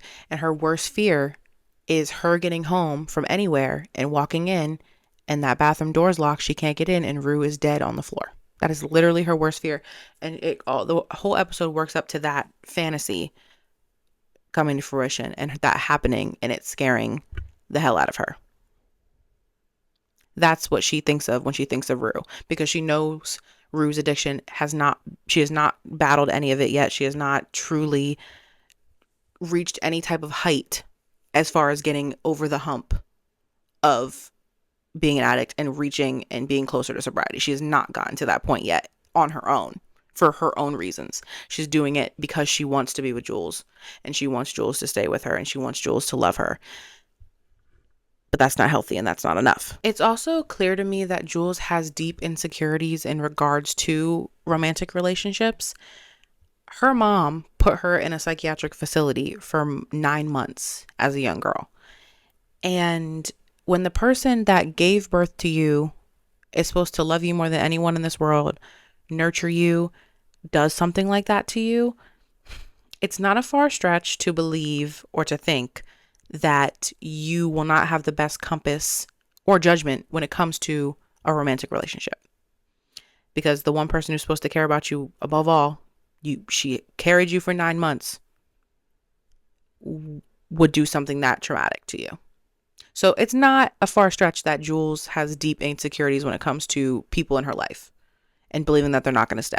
And I think that's why the online relationship with Tyler was very all-encompassing for her. She tells her therapist that she thinks she got to know him better than she got to know Rue. And she doesn't understand how it couldn't be real. Now, you can argue, were there parts of Tyler that were Nate? Yes, I'm sure some of the things he was saying were true to who he was. But at the end of the day, Nate is also his anger issues and his daddy issues. So that isn't Tyler. I think Jules was hooked on the illusion and fantasy of what Nate was selling to her as Tyler. Because in her mind, it was perfect. And that was what she wanted. She wanted the no flaws, the illusion, the fantasy of it all. Because obviously with Rue, you're getting the complete opposite. You're getting drama. You're getting the potential of her relapsing at any point. So to be with someone like Tyler, that was a pure escapism. But that's also why the fantasy that she's having throughout this episode of coming home to Tyler and being with Tyler, it ends in complete disaster because it was never real. It was a smoke screen for the truth, the person behind it, and the truth that all this time that she was building all this relationship with Tyler, it just wasn't real. And that's a painful realization. Let's get into season 2 of Euphoria. I've called this the peak of Euphoria. It's no secret. Social media, you had to watch Euphoria when it came out, or you could not go on Twitter. You could not go on TikTok. The social media discourse surrounding this season was peak. It was truly the best 2 months of my life. Oh my God. It was just so much fun to see what everyone was saying after the episode was over. The discourse, it was perfection. And I don't know if anything has replicated that feeling in my heart since then. Genuinely. I don't. Like, I can't think of anything on social media. Honestly, maybe off campus recently, because we love off campus in this house. That social media for off campus was great and still is great. I'm still tapped in. But Euphoria season 2, baby. I don't think the storytelling for this season was better than season 1. The cinematography, again, show-stopping, stunning. But I think it was all the moments that invoked so much discourse on social media. Obviously, Nate and Cassie sleeping together. Rue exposing Cassie for sleeping with Nate. Hey, Cass. Episode 5, all of episode 5. Lexi's play. those were you had to be on social media on those days. And I will say, I do think they wanted to get that social media discourse. So I think they sacrificed some of the storytelling aspects to get that, which, it's a choice. It worked as far as the show's popularity and getting people to sit and watch it. But it depends on what you're looking for when you're watching your TV shows. Let's get into our characters. The only main character that we lose in season 2 is McKay, which I don't even know why Sam Levinson brought him back. He's literally in like a couple scenes at the party in the first episode. He has a little conversation with Nate where Nate's a weirdo, and he has like one final conversation with Cassie, and that's literally it. We never speak of McKay again. He's completely erased from the show's narrative and storyline. Like, he never existed. And it's crazy. He literally had his own little introduction in an episode. And just poof, pow, gone. And I thought he would have a storyline that would play into the second season. Sam Levinson thought differently. So, and honestly, the conversation with Cassie, it kind of felt like a here damn. Like, just, we're going to do that so no one complains. But I mean, how easy would it have been for Nate to just ask Cassie, hey, are you and McKay still together? She says no. Boom. Okay. Which technically I think he did ask her if they were together. So the conversation between him and Cassie was just pointless. Like, I get annoyed just thinking about it. We have Ashtray, played by Javon Walton. He is in the first season, but he has more of a storyline in season 2. And in this season, I would say we just learn more about Fez's love and loyalty to Ash. And the same thing for Ash, vice versa. Ethan, played by Austin Abrams, he is Kat's boyfriend in this season, and he's also a very big fixture in Lexi's big play. Elliot, played by Dominic Fike, he is Rue's new friend that she happens to love doing drugs with, and he's also a source of contention between Jules and Rue, rekindling their romantic relationship. We have Faye, played by Chloe Cherry. She is living with Fez and Ashtray as a favor to a guy they sell drugs to. And she doesn't really have a storyline in this season, but I just still think she's worth mentioning because she is a part of the narrative a little bit. And that also brings Lori, played by Martha Kelly. She is the one that gave Rue that damn suitcase, which was the beginning of the end for Rue. If you look back on the whole show as like the whole package, that damn suitcase was the beginning of the end for Rue. As we get into our season 2 storylines, I want to start with Rue. And this season is definitely her rock bottom in regards to addiction. We see her obviously dabbling in a lot of drugs in season 1, but it's nothing like what she gets into this season. It's so much darker, and it's jarring, but it's also cutting to see her in the state that we see her in this season. Because in season 1, for the majority of the season, she's sober. So we're not used to seeing her do all these crazy drugs all the time. In season 2, in the beginning, the first half of the season, that's literally what it is. She's down horrendous because in her mind, she's like, I can have Jules and I can have drugs. No, it backfires on her completely because that's what leads her to get in that damn suitcase. Again, like I said, the beginning of the end. But she, in her mind, she said, I can have Jules and I can have drugs. Her two highs, her 2 drugs. She said, I can have the actual drugs and I can have Jules. Roads all lead to disaster. Euphoria did an amazing job of showing that when addicts get to that rock bottom, they can become a person you don't recognize. Rue burns every possible bridge that you can think of. And she says whatever she wants to say because at this point she feels like she's done so much, there's nothing that can make it worse. That's rock bottom. It starts with Ali in episode 3 in season 2. She throws back in his face the information he told her during the special episode about him hitting his wife. And that was something obviously he told her in confidence. And he was rightfully pissed because it was fucked up that she even would put that back out there like that. And then we get to episode 5, my girl Zendaya's second Emmy episode. Quite literally, I remember after I saw that episode for the first time, I literally texted my friend Trinity and I was like, Zendaya just secured her second Emmy tonight. I knew it. As soon as I watched the episode, I'm like, no, like, no one else should even submit. Like, this is Zendaya's award. I was right. I was right. I knew it. But this episode is quite literally her tour of burning bridges. She to her mom's face, she calls her shit mom, and it's bad. She is pushing Gia around. Her mom hits her. She obliterates Jules. She obliterates that girl. Obliterates. I'll get more into that later. But she obliterates her. She stops at Lexi's house. She's stealing from Lexi. She tries to steal from Fez. And it's sad because the only place she can turn to after she does all these things is Lori. Lori. She has nowhere else to go. Lori is the last place on her list. That's the last place she can go, which is the worst place to be able to go. It's a vicious cycle. It's a constant vicious cycle. And now Rue has to go back and walk through the fire of all the bridges that she burned through her whole, oh my God, like, oh, she just went on a tear. Just literally like a hurricane destroying everything in her wake, literally. But when she's talking to her mom and her sister in the episode 5, she said something that I thought was very telling about her mental state.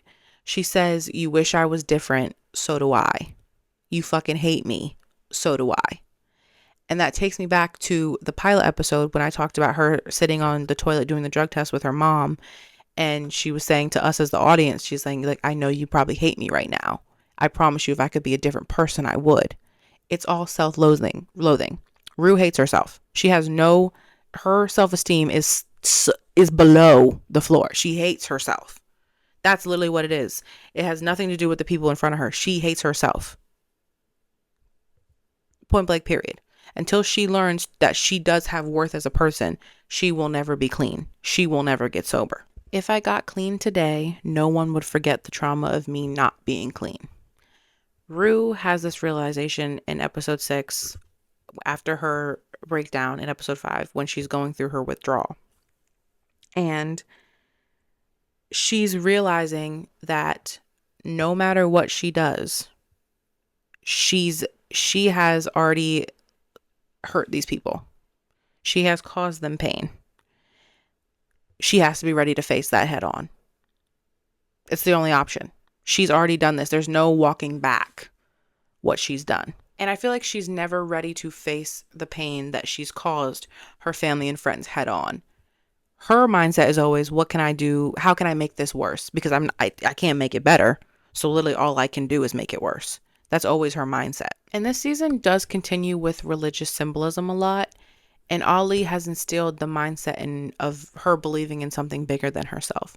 And in episode 6, she needs his forgiveness more than anybody else's. And she's struggling to call him and apologize for saying what she said about his wife and his past. And I thought it was interesting that she calls him and she's very emotional that she's saying she's sorry. She shouldn't have said what she said. And I think in that moment, she's not expecting forgiveness. She's not expecting it, because when she gets it, she's like, how do you know that I mean it? And he tells her, he's like, we have to forgive graciously, because, essentially you never know when it's the last time you're going to speak to somebody, which makes sense for an addict. When you're friends with other addicts, you never know when they might relapse or when something might happen. And he's like, we have to forgive graciously, which also has religious connotation to it, because one of the main lessons in the Bible is forgiveness of others. Rue's progression through her addiction would not have been the same without Leslie and Gia. Leslie and Gia were like basically her reason for wanting to be sober. Yeah, she cares for Jules. Ali's a big part of her life. And Lexi, Fez, there's a lot of people that she loves, but I truly believe at her core, her mom and her sister were her reasons why. They were her why. And it's so insane to me that we wrapped up a Rue story without them in it.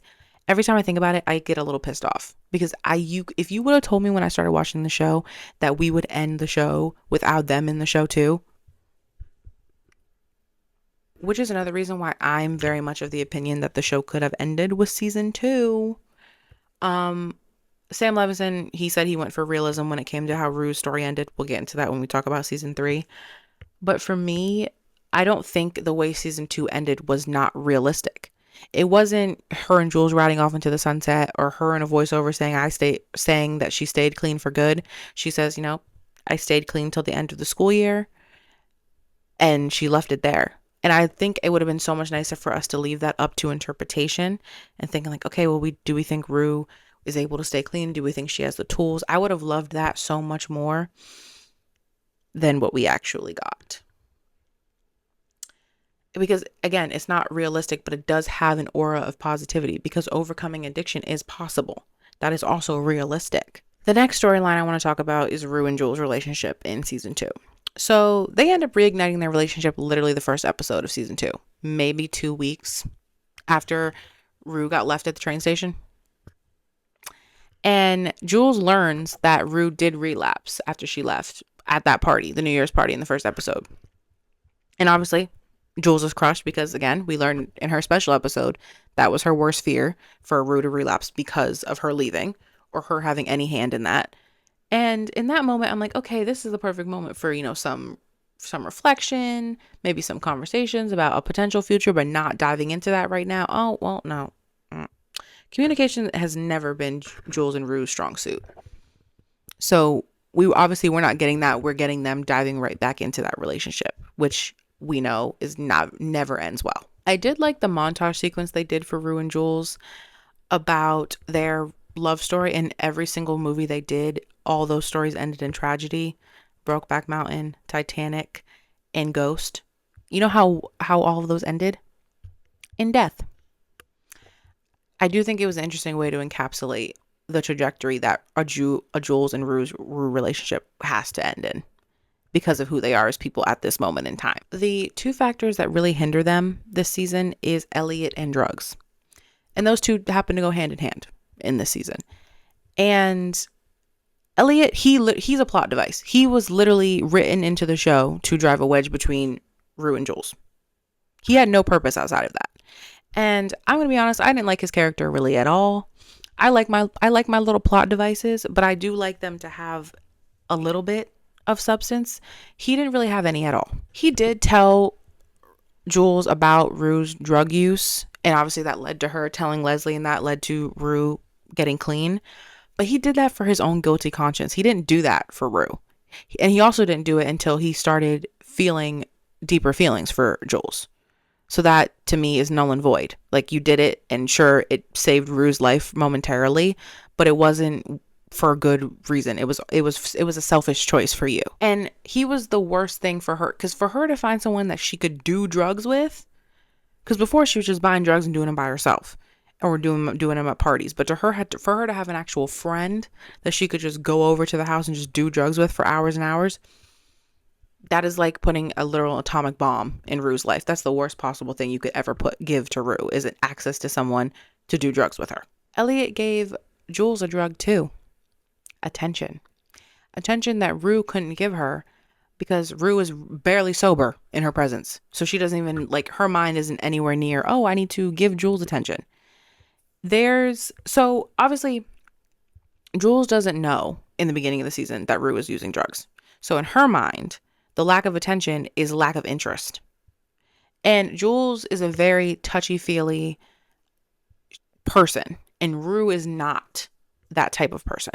So to Jules, if Rue not touching, that means Rue doesn't like her. And there's a scene in episode 4 where Jules is going down on Rue, and Rue fakes an orgasm because she took so much oxy she can't feel anything below her waist. And she's like, okay, well, she's been going to town for however long. I gotta end this somehow. And Jules realizes that she does this. And where does she go? She goes to Elliot. Jules is very easily impressionable. Again, this is her first time with a girl, so she has a little bit of insecurities from that aspect. And she lets Elliot plant seeds in her head that Rue is not attracted to her, which isn't true. Rue is just not in the state of mind to accept any type of affection from Jules. And Elliot worms his little way in because I can't stand him.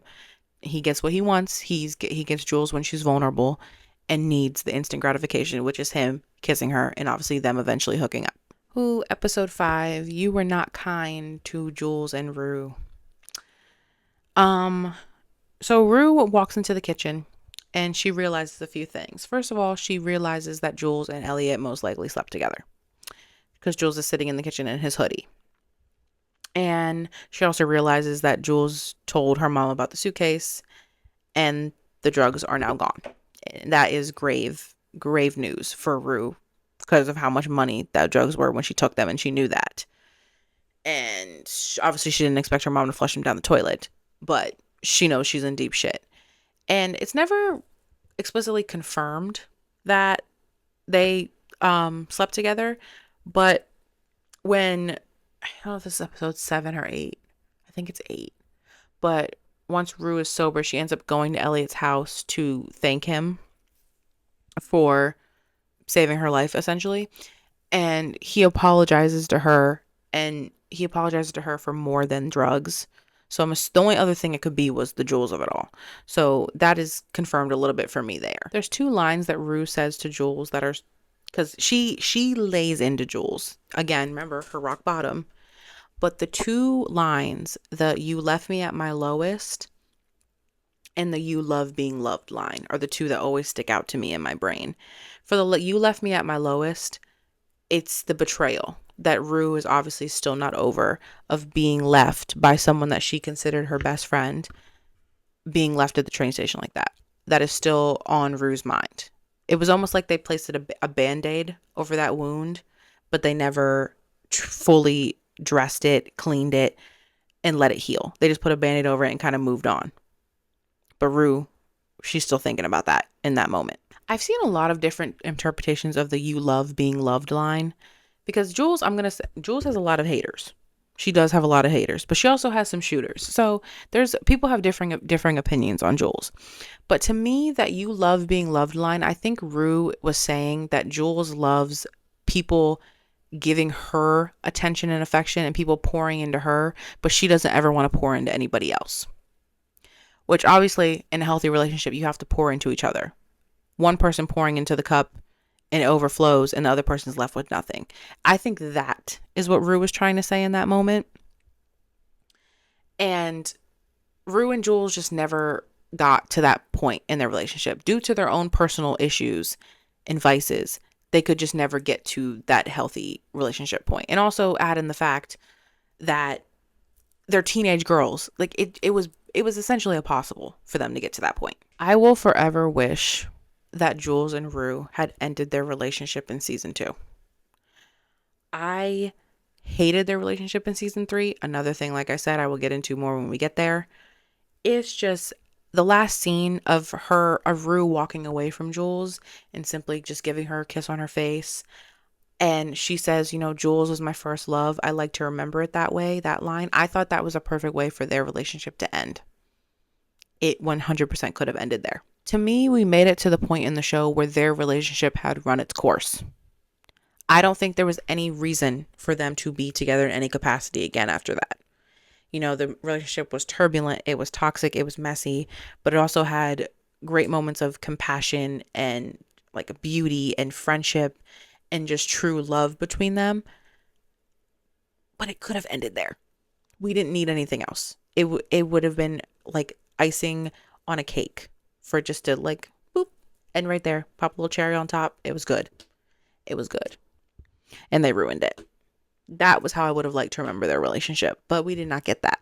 Okay, guys, the Cassie and Nate saga officially begins. If you would have told me when I first started watching this show after season 1 that Cassie and Nate would end up married, I would have laughed in your face. But Lexi, she coined it perfectly. She's like, you fell in love with someone who spent years making fun of you. And if that just doesn't encapsulate Cassie's insecurities within herself, I don't know what does. But Nate and Cassie are a perfect match.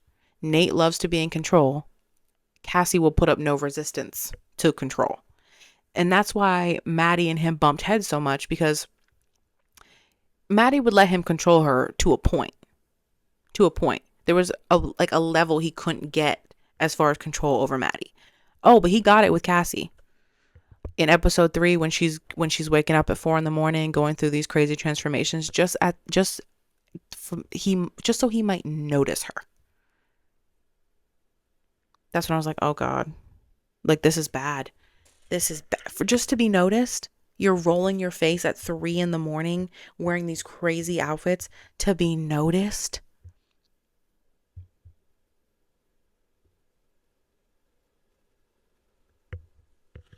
And honestly, it's so easy for Cassie to do those things, wake up early, do all the transformation for Nate because she doesn't know who she is. She has no type of confidence in herself. And she has no, her self esteem is so low. It's so low. So Nate noticing her and accepting her and wanting her is all she wants in this season. As the season evolves, Cassie loses herself more and more and more into her relationship with Nate. And even in episode 2, Nate literally gives her an out. He's like, Cassie, he's like, this is going to get messy because of Maddie, because of the Maddie of it all. And she still stays. She still stays. But I think, guys, episode 4, Maddie's birthday, that was the most embarrassing display of desperation I've ever seen in my life. Her getting so drunk, the walk down the stairs in that pink bathing suit, her getting so drunk, wrapped up in the balloons, drinking from the bottle, throwing up in the hot tub. She don't want to be saved. Don't save her. She don't want to be saved. Literally. That's when I knew she was gone. That's when I knew she was gone. That was a humiliation ritual. That was some of the most embarrassing shit I've ever seen on TV. But once we get to episode 7, she's completely gone. She's Nate's project, physically and emotionally. Basically anything he says goes, which is essentially why when Nate breaks up with her because of Lexi's play embarrassing him in front of the school, that's why she freaks out and busts up Lexi's play like that, because Nate's rejection of her made her angry. It's almost like she's a robot. And if Nate, however Nate feels is how she has to feel too. She has no autonomy over herself. She literally tells Nate, I belong to you.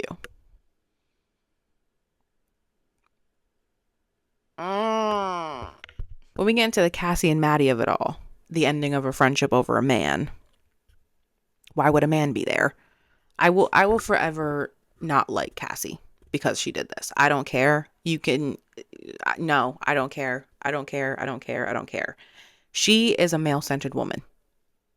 The validation and attention of men trumps every other relationship in her life.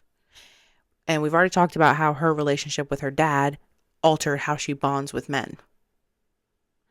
And you can't be friends with a woman like Cassie, because at the end of the day, she will choose the affections of a man over you. Even her best friend, Maddie. And Cassie knew what she did to Maddie. She knew it was wrong. Because her rationalization for her sleeping with Nate was always the fact that that Maddie and Nate weren't actually dating when they started having sex. And Nate kind of ate her up with his little comment when he said, that's a comfort to nobody but you. That's how she rationalizes it in her head. She's like, oh, well, you guys weren't actually boyfriend and girlfriend. Well, he's been with your friend. He's been with your friend. That means it's a no. And your friend is also actively having conversations with you about wanting to get back together with him. And Nate is still talking to Maddie. It's a mess. And Cassie's like, well, you guys weren't together. So like, yeah. And then she's like, you guys shouldn't be together. You're toxic. If they're toxic, what are you and Nate? Babe. She needs a way to rationalize what she's done. She wants him, but she also can't accept the fact that she's hurt other people to get him. It's like having your cake and eat it too. Well, if you're going to do what you're doing and being with Nate, you have to stand on it. She's not standing on it because she's afraid of Maddie. She's afraid of what she's going to do. She wants to continue to be a friend to Maddie, but also still be with Nate. And you can't have both. But she's selfish enough that she's going to keep trying to have both. Maddie says this is just the beginning to Cassie after her and Cassie have their little tiff after Cassie runs onto the stage. And if anyone understands the ins and outs of dating Nate, it's Maddie. And if you watch season 3 and see how Cassie and Nate's story ended up, was she right or was she right? Just saying. And I like the tone that Maddie used when she said, this is just the beginning. It was resolute. It didn't have much emotion to it.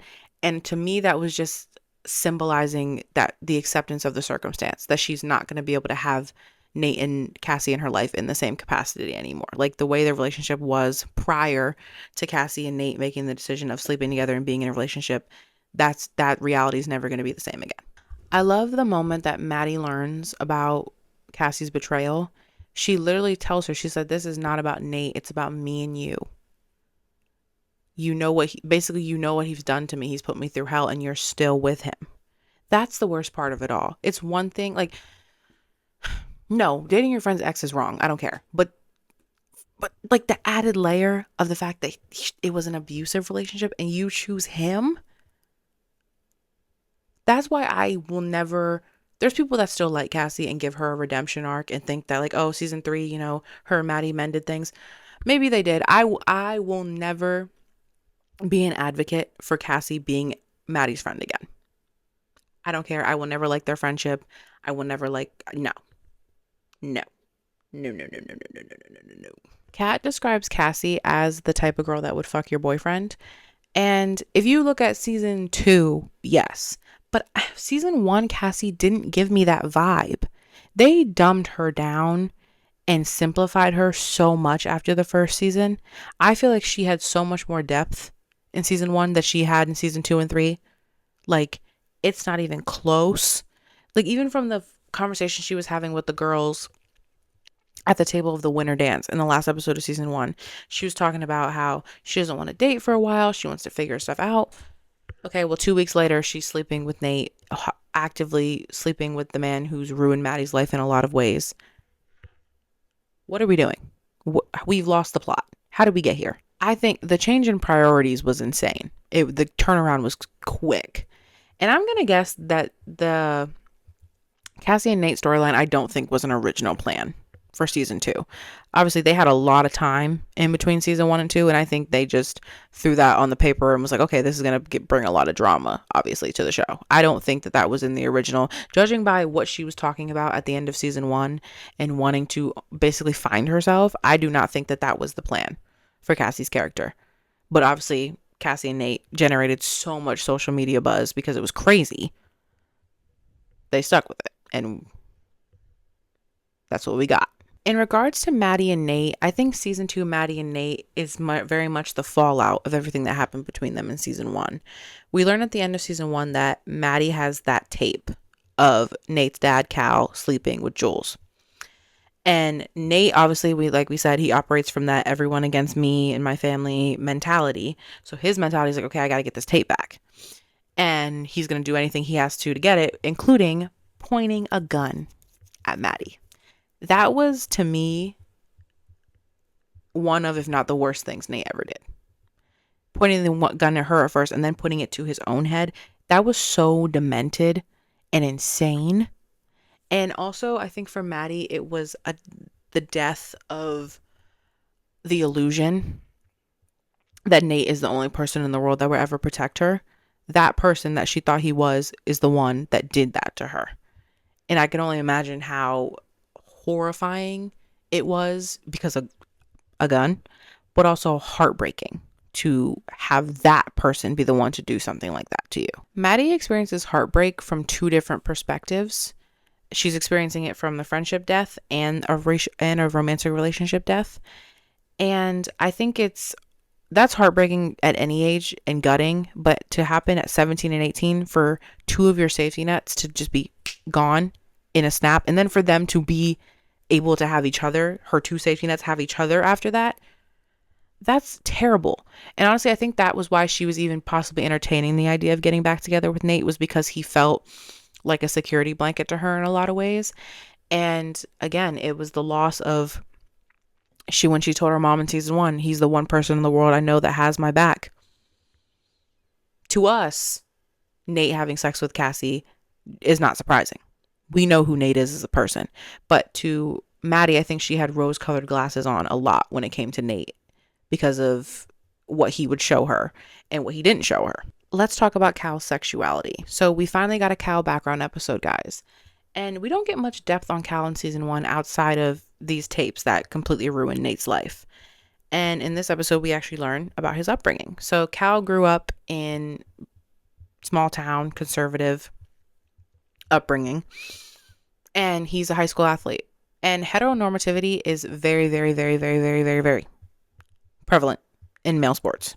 It just is. It's embedded. I don't know if it's ever going to go away, from, being in pee-wee leagues to being a professional athlete. It's just entrenched. It's submerged in it. And everything is going well for him as a young man in this conservative situation. But the biggest hink in that is his attraction to his best friend, Derek. Derek is also a high school athlete. And it's almost a mutual attraction that they're not speaking about. You can tell by the way they look at each other. When they're in the car, Cal's looking at Derek's thighs. When Cal starts dating Nate's mom, Marcia, they start dating in high school. Cal is telling Derek about, him and Marcia being sexually intimate. And that makes Derek excited. And they end up getting girlfriends at the same time. It's all very, very homoerotic between them. Their dynamic is very homoerotic. And it all comes to a head when they are celebrating graduating high school and they go to this bar together. And I thought it was a very interesting touch that Derek, when they go to this bar, because Derek is the one that tells Cal where to go, he tells Cal, he's like, oh, they'll serve us here. And I didn't recognize that when I first watched the show, but to me, the possibility of that is like, oh, it was a gay bar. I'm like, is this somewhere Derek has been? Because how do you know that you guys will get served there if you've never been to this bar? So to me, that was a signifier that maybe Derek is a little farther along in accepting the fact that he's attracted to men than Cal is at this point. And low-key, him bringing Cal to that bar, low-key a power move. And I love the way the bar scene was shot. It's so like tender and light and really romantic. The two of them are able to be completely themselves in that moment. They share a very sweet kiss and everything seems like, it's going to be blissful. But obviously we see how Cal ends up and who he becomes. Literally the next morning, Cal gets the call that Marcia is indeed pregnant with their first child, Aaron. And his dreams are then killed and he becomes the version of Cal that we know today. I do want to talk a little bit about young men like Cal because his story is not uncommon.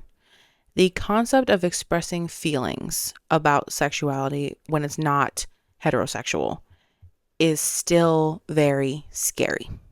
Have we made considerable strides since this Cal would have been a teenager in like the 90s?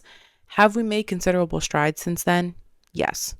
But it's still not where it should be in regards to sexuality or mental health or anything in that regard. Being othered or being made to feel like you don't fit in is one of the most horrifying feelings, especially when you're a teenager and you're in a small town, you're on a sports team.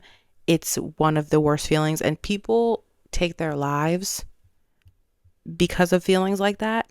And I do want to say, if you happen to stumble upon this video and you are one of those people that has ever felt that way and you're of that age where everything feels like it's the end of the world, I promise you, it is not the end of the world. The only way out is through. And do not make a life-changing decision based on temporary feelings. Please. Watching Cal's storyline back, especially the second time for this video, it really struck a chord with me because there are people out there like a Cal. There are very, very many Cals out there. I promise you, the world is so much bigger than high school. I promise you. Cal kind of loses his mind this season. In season 1, we see him keep it completely composed. The only time he loses his composure is when he has to confront Jules in the carnival episode about the video, because he thinks that she's going to tell somebody. But He is completely unraveling. This once he finds out that his tape with Jules is out, he's like done for.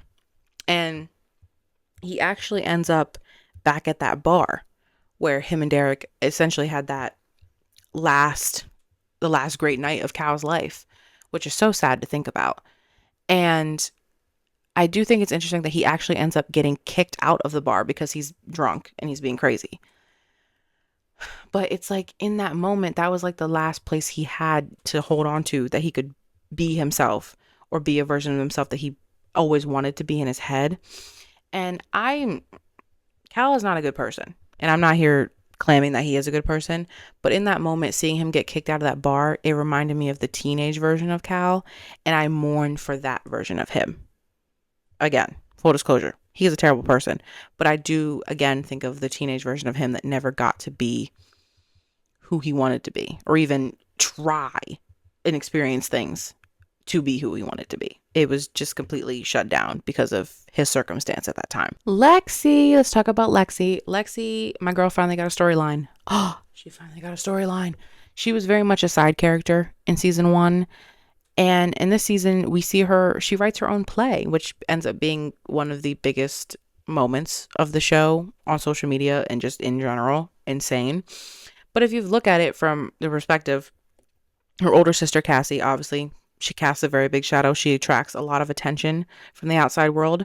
So where does Lexi fit into that? And then from the Rue perspective, Rue is only reaching out to her when she really needs something. And then she gets pushed even further away once Jules comes into her life. And Lexi's kind of like floundering, doesn't know where she belongs or where to go. Fez and Lexi. The connection I never saw coming. The connection that never got to truly come to fruition. Fez is the perfect person for Lexi to bounce her ideas off of, which what really sparks their relationship going forward. And I thought it was interesting. Fez told her, because she was afraid of the repercussions or the perspectives and opinions of the people she was putting in her play, because she thought it would hurt some of their feelings, and it did.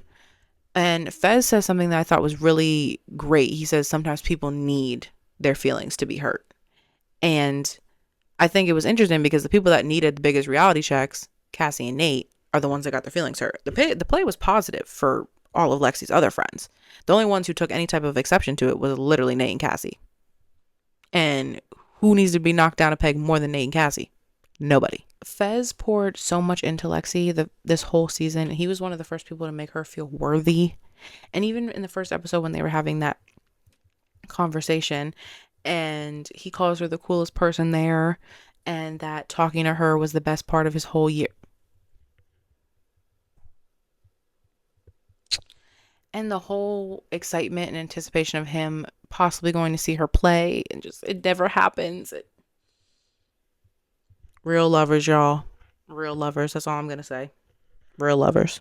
I think next to Fez, Rue's reaction to Lexi's play was the most important to her. It was interesting to see Lexi's interpretation of Rue as a person because she's seen Rue at every single stage of her life.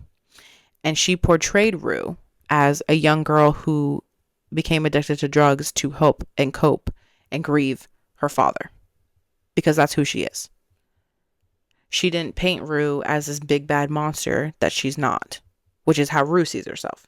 And I think it was so beautiful for Rue to see someone like Lexi, like I said, who has known her for so long, seeing how Lexi views her. How does she from Lexi's eyes? And I thought it was beautiful for Rue to see that in a public capacity on a stage like that. And I think she showed a lot of lighter moments of Rue and her relationship with other people in their lives. And I feel like with an addict, it's usually all they show is the bad, and it can kind of get all put in a box. And I think those are the reasons why Rue has fear of getting sober, because she doesn't want to have to face all these people that she's hurt through her addiction. And I loved that Rue, sober, got to express to Lexi how much seeing the play meant to her and how beautiful she thought it was. That was true. That was one of my favorite moments of the whole season. because I think it showed Rue that it doesn't have to be all bad. The outlook on life is not all bad. There is good people, there are people that love you, and there are good things that can happen for you in the future. Lexi lost two pivotal people in her life to addiction, Rue and her dad. Obviously, we see so much of Cassie's perspective on losing their dad, but we didn't get to see a lot of Lexi's, which I think this play gave us more of that perspective.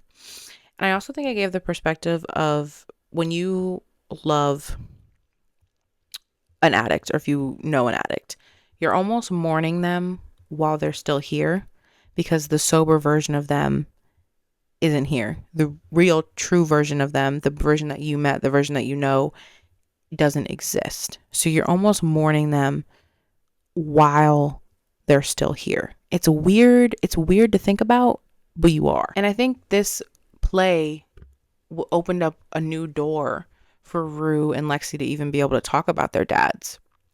Because like I said, Rue's dad physically passed away. He's no longer here. But Lexi's dad, he's physically here, but he's not physically here. The dad that raised Lexi is not here anymore. So they can relate on that level, which I really love. I do think Lexi and Rue's relationship benefited the most from Lexi doing this play, which I didn't expect initially. I didn't know how it was going to go visually and how she was going to encapsulate Rue as a person, but I think that was done beautifully. And actually, again, one of my favorite parts of this whole season. Kat's Nothing Burger season.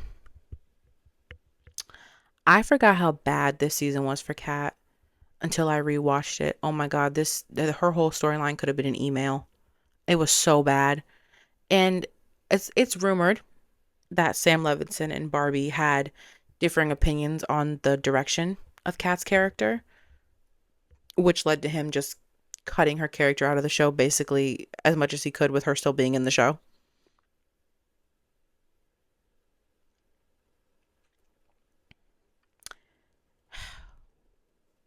She got the McKay treatment, but still was physically there. I would almost rather her just not be in season 2 at all. Like, that's how bad her storyline was. And I don't think I'm being dramatic. Anyone that watched her storyline in season 1 and thinks her season 1 and season 2 storyline is even comparable, please let me know in the comments, because oh my God, I hated it for my girl Kat. Kat was one of my favorite characters in the first season, and this second season, oh my God. Kat's entire storyline revolves around being unhappy in her new relationship with Ethan. And I didn't realize this when I first watched the show, but her and Ethan could not have been together at this point for more than like maybe 2 months. The first 2 months of the relationship is supposed to be like the honeymoon phase. It's supposed to be blissful. There's not supposed to be these issues. And to me, you want to break up with him, break up with him. Like, I felt no type of emotional attachment to them as a couple, where like if they would have just not even been dating when the season started, I probably would not have even batted an eye. And then like the whole thing for her is she made up a terminal illness for why they couldn't be together. Really? I think that was played off for like comedy, but it wasn't funny. It was just annoying because her season 1 storyline had so much substance, and that whole her like, well, Ethan's boring and I want to break up with him. Do it. Dump him. Britney Spears, sure, dump him. Like, what are we doing? Kat's webcam and chatting with men online storyline, it is still very much in the background in her season 2 storyline, but it's because she's now in a relationship with Ethan, she's not doing it anymore. And once her and Ethan break up, she pulls the kitty mask back out, she's twerking in front of the camera. All is good in her world, whatever. But I wish they would have done more like push and pull of her wanting to go back to it, but then like, but I'm with Ethan, I can't do it. But if I did this, and then like, to me, listen to me, hear me out. Imagine for the first couple episodes, maybe the first 2, she's being good to Ethan. She's not doing the webcam stuff behind his back, whatever. But then it's like eating at her. She's seeing that kitty mask sitting on her bedpost. She just wants to go all for it. Okay, she folds. She starts doing her webcam stuff again behind his back. Wouldn't it have been so much more interesting if like he would have came over to her house and walked in on her doing it? Okay, That would have been good food, good drama. Or maybe one of his friends saw a video of her doing her stuff online, and he showed it to her. He showed it to Ethan, and he's looking at the video real hard, and he sees something in the back, and he realizes it's Kat's bedroom. And then he comes over, he finds the mask, and it's like a big blow up, and he's like, ultimatum, you have to choose between me or the webcam stuff. And she chooses him, and she chooses the webcam. That's so much more interesting than what we got. It's just a shame that a storyline that had so much depth and intrigue in season 1, and a character that had all those things, just completely ceased to exist basically in season 2. As far as my favorite episode for season 2, this one's hard. Like I said, social media was A1 for this season. Like the first episode when Fez cracks that bottle on Nate's head, Twitter that night was some of the funniest shit I've ever seen in my life. It was one of the best nights of my life on social media. And that episode made me, every Sunday night without fail, I was sitting on this bed behind me and I was watching the episode because I wanted to be a part of the online discourse so badly. That was what season 2 gave me. My actual favorite episode of this season is episode 5. You can make a valid argument that this is the best episode of the whole series. Zendaya, she put on a masterclass of acting. And also Nika King, who plays Rue's mom, Leslie, her as well. The first 15 minutes of that episode, you don't speak. You sit, you locked in, and you listen. There's nothing to say. I can't tell you how many movie TV commentary channels, I watch so many on YouTube, but I can't tell you how many times I've watched people react to that episode and they're just silent because there's nothing to say. It's that gripping and intriguing and pulls you in. And that's the performances of Zendaya and Nika King in those moments. Oh my God. This episode is Rue's lowest moment, and it's a true testament as far as what addiction can do to you. And where, in the end, where does she end up? With Lori. Lori is someone that wants to keep Rue in her addiction. She doesn't want Rue to be clean. And I feel like this episode is just it's literally the repercussions of everything that has happened since season 1. It all leads up to season 2, episode 5, which is why I think it is the best episode of the series and definitely my favorite of this season. The public perception of season 2, 16.3 million viewers per episode. 6.6 people were watching the finale on premiere night. You remember that little behemoth of a show, Game of Thrones? Yeah, Euphoria is at that level with season 2 as far as viewership. Game of Thrones is HBO's bread and butter. Euphoria is in that conversation as well as far as viewership. Show's huge. The show is huge. The reach is so big. Euphoria is known for strong acting performances and stunning visuals. I think the storylines this season fell flat for some people. I don't think this is true for Zendaya's Rue's storyline. I think her storyline was great in season 2, and I think a lot of people would agree. Kat's, let's be real, was horrible. And it was such a fall from grace for such a great character. And I think with Cassie, a lot of people didn't want her ending up with Nate. They didn't want that to be Cassie's future in season 2. That's not what they expected for Cassie in season 2. I think Cassie's storyline was great for social media clicks, but narratively, I don't think it was that great. And I do think season 2 ended off on a good enough note that they could have ended the series with season 2. And I think people that have watched season 3, I've seen a lot of people online say the same thing when we see where everyone ends up at the end of season 3. Time to talk about season 3. I'm calling this the fall. The fall of Euphoria. I am going to do things a little differently with this season. I think with season 1 and 2, I did a lot more recap and in depth into the storylines. Since this season just came out, I'm not going to do that as much. I'm more so going to talk about my feelings towards how the season shook out. I think this is a widely held opinion, and a lot of truth to it. I think this season felt a lot different than the previous two seasons. The theme of this season is completely different. Visually, it looks completely different.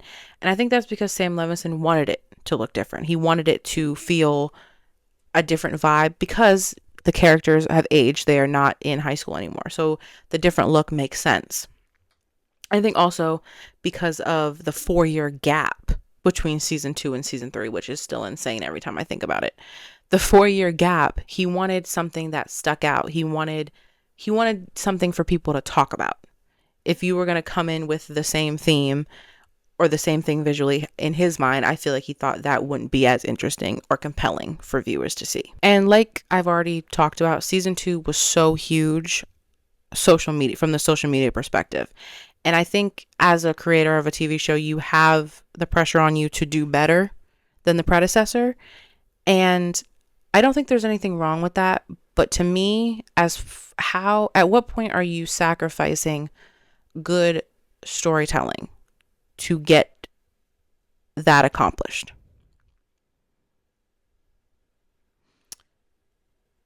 I I don't know if that's a good measuring stick for compelling storytelling, social media reaction.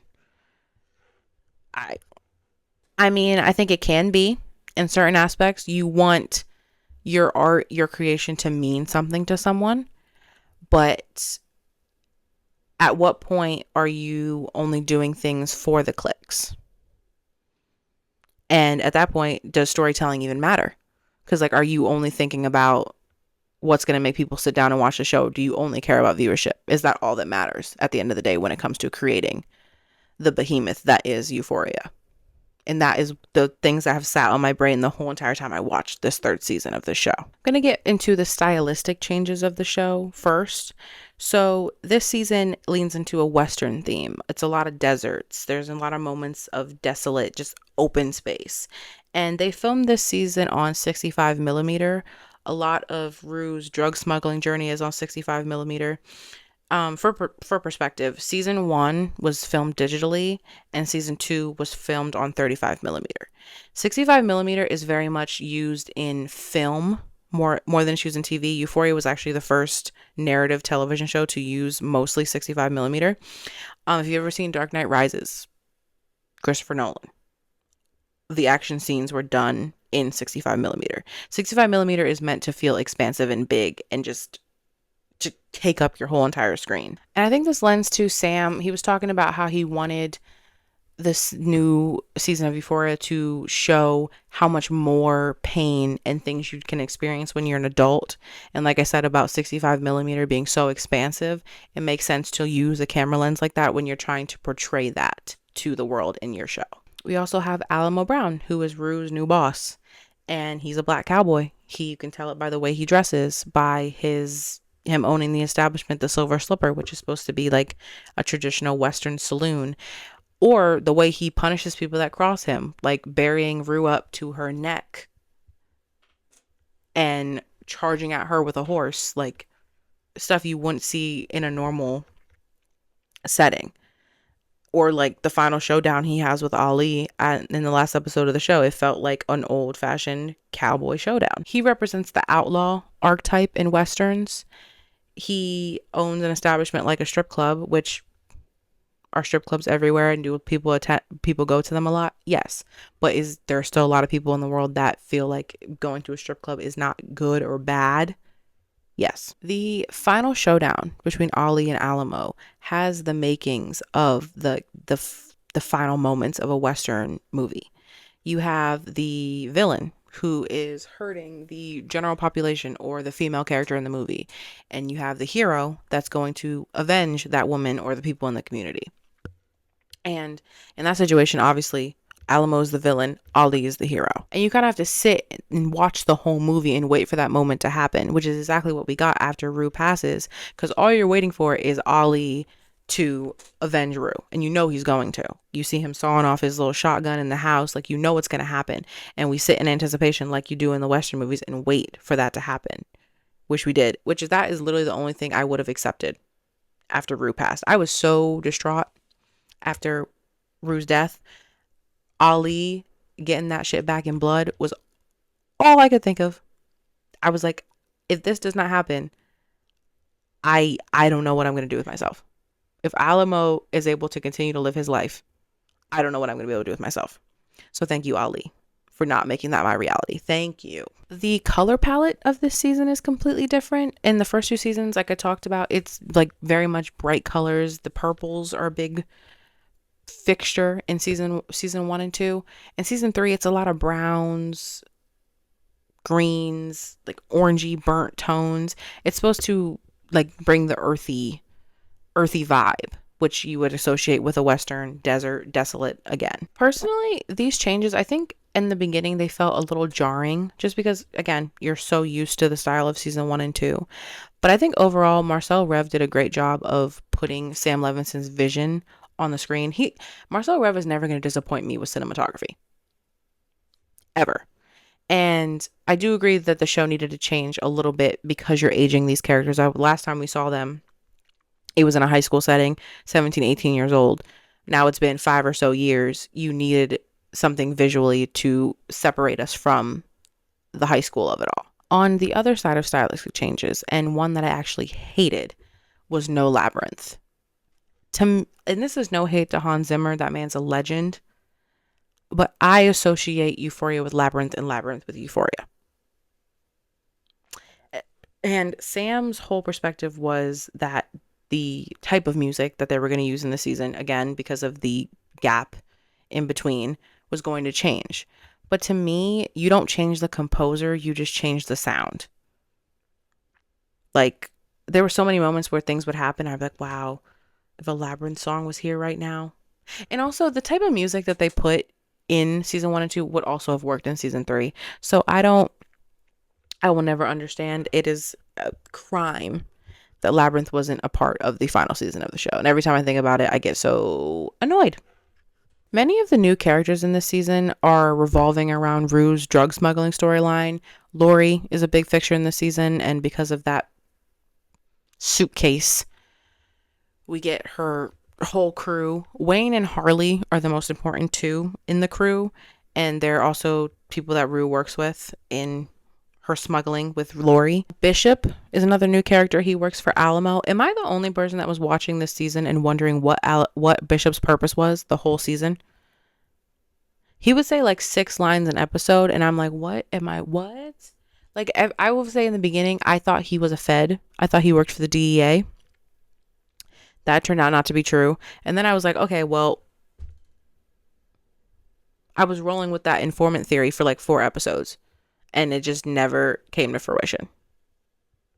Which I think that would have been a really good storyline. But I digress. The rift between Alamo's group and Lori's group lends to the archetypes in the Westerns of having feuds. But it's interesting because neither of these sides are good people. Like, if you look at Lori's side, they're racist and ignorant and gross.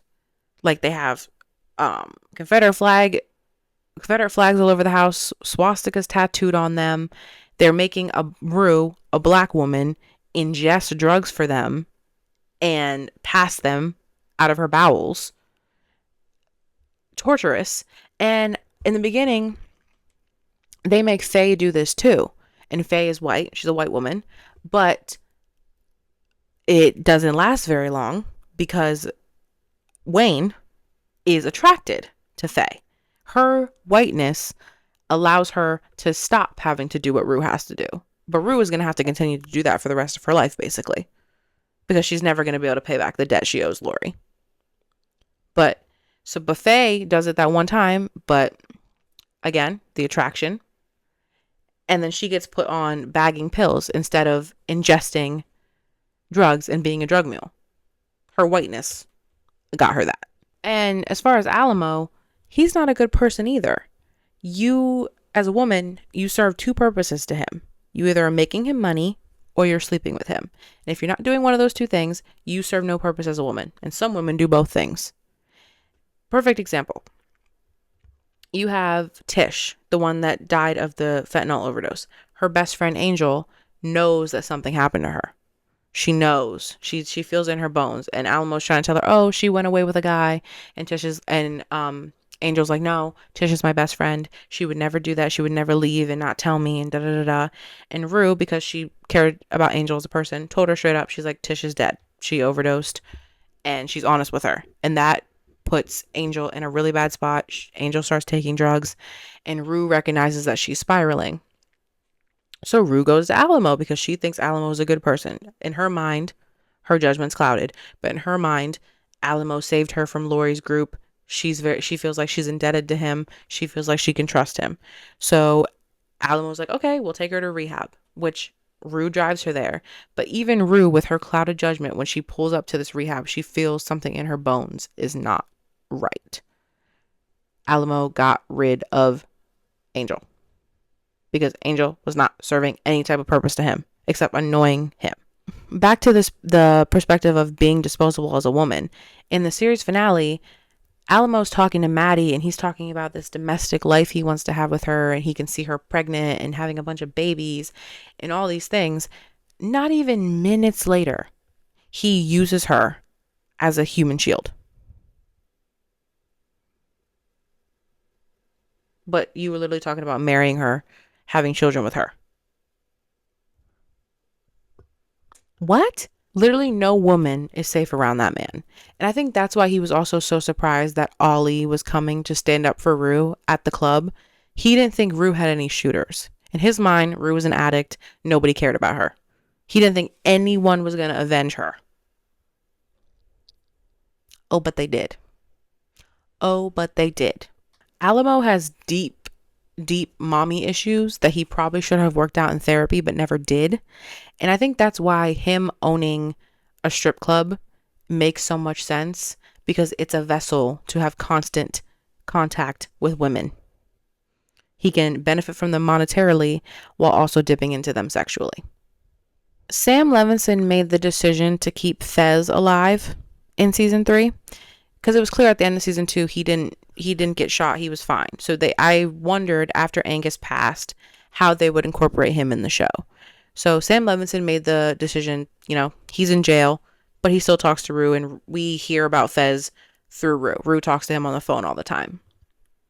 And in Rue's final moments, she's imagining Fez escaping from jail and her going there and being the one with the getaway car and getting him away from the prison. And I really thought it was interesting the way they did that. It's a popular theory that after someone dies, that the brain, it replays memories for 7 minutes because the brain can go without oxygen for 7 minutes. So it's a popular theory that in those 7 minutes, someone who's dying has memories of their life. And in those final 7 minutes, Rue imagines all of the important people in her life.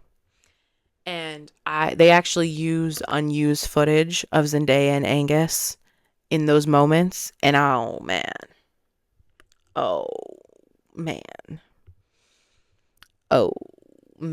that one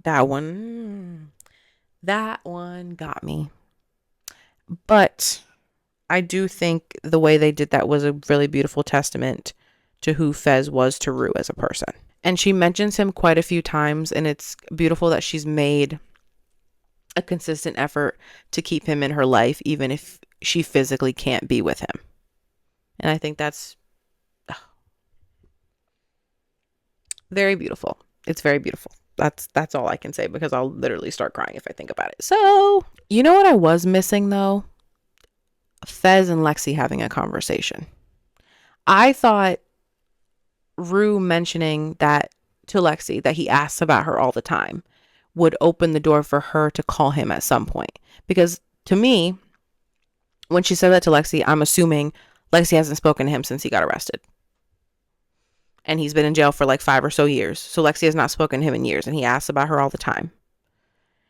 And because in the beginning, obviously, the only connection Fez and Lexi had to each other was Rue. But now they had their own connection that got severed when Fez went to jail. And honestly, they could have completely axed that conversation at the end of the show with Cassie and Lexi. A lot of people online love that conversation. I didn't really think it gave anything. But I think they could have had a moment, because Lexi was talking about how she found the Bible that Rue had left at her apartment.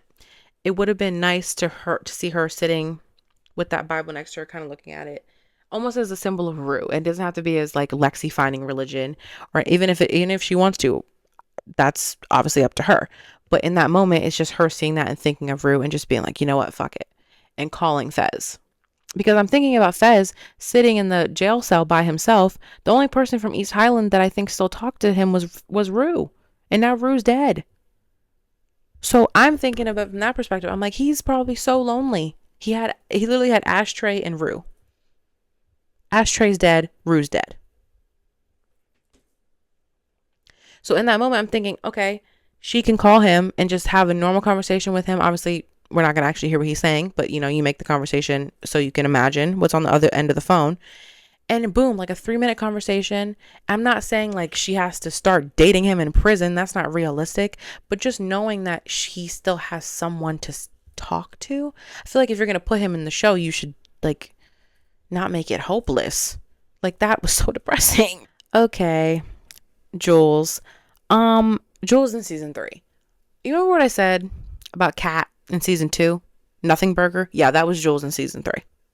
I know Hunter Schafer was contractually liable to be in the show for season 3. But again, her storyline could have been an email. What was the point of her this season, guys? And I'm trying not to be too negative about, but like genuinely, if someone could let me know. And no shade to Hunter Schafer as a person. She cannot control what the writers write for her. But what was the point of her character this season? And I would say Jules is probably one of the more controversial characters of the show. There are a lot of people that do not like her character at all. But you cannot deny she is one of the more interesting and complex characters because she sparks debate and conversation. Every episode was just her in that damn apartment. The only time she left that apartment was to go to Nate and Cassie's wedding and the LA Knights painting with the penises on the wall. It added nothing to the plot, especially the LA Knights thing.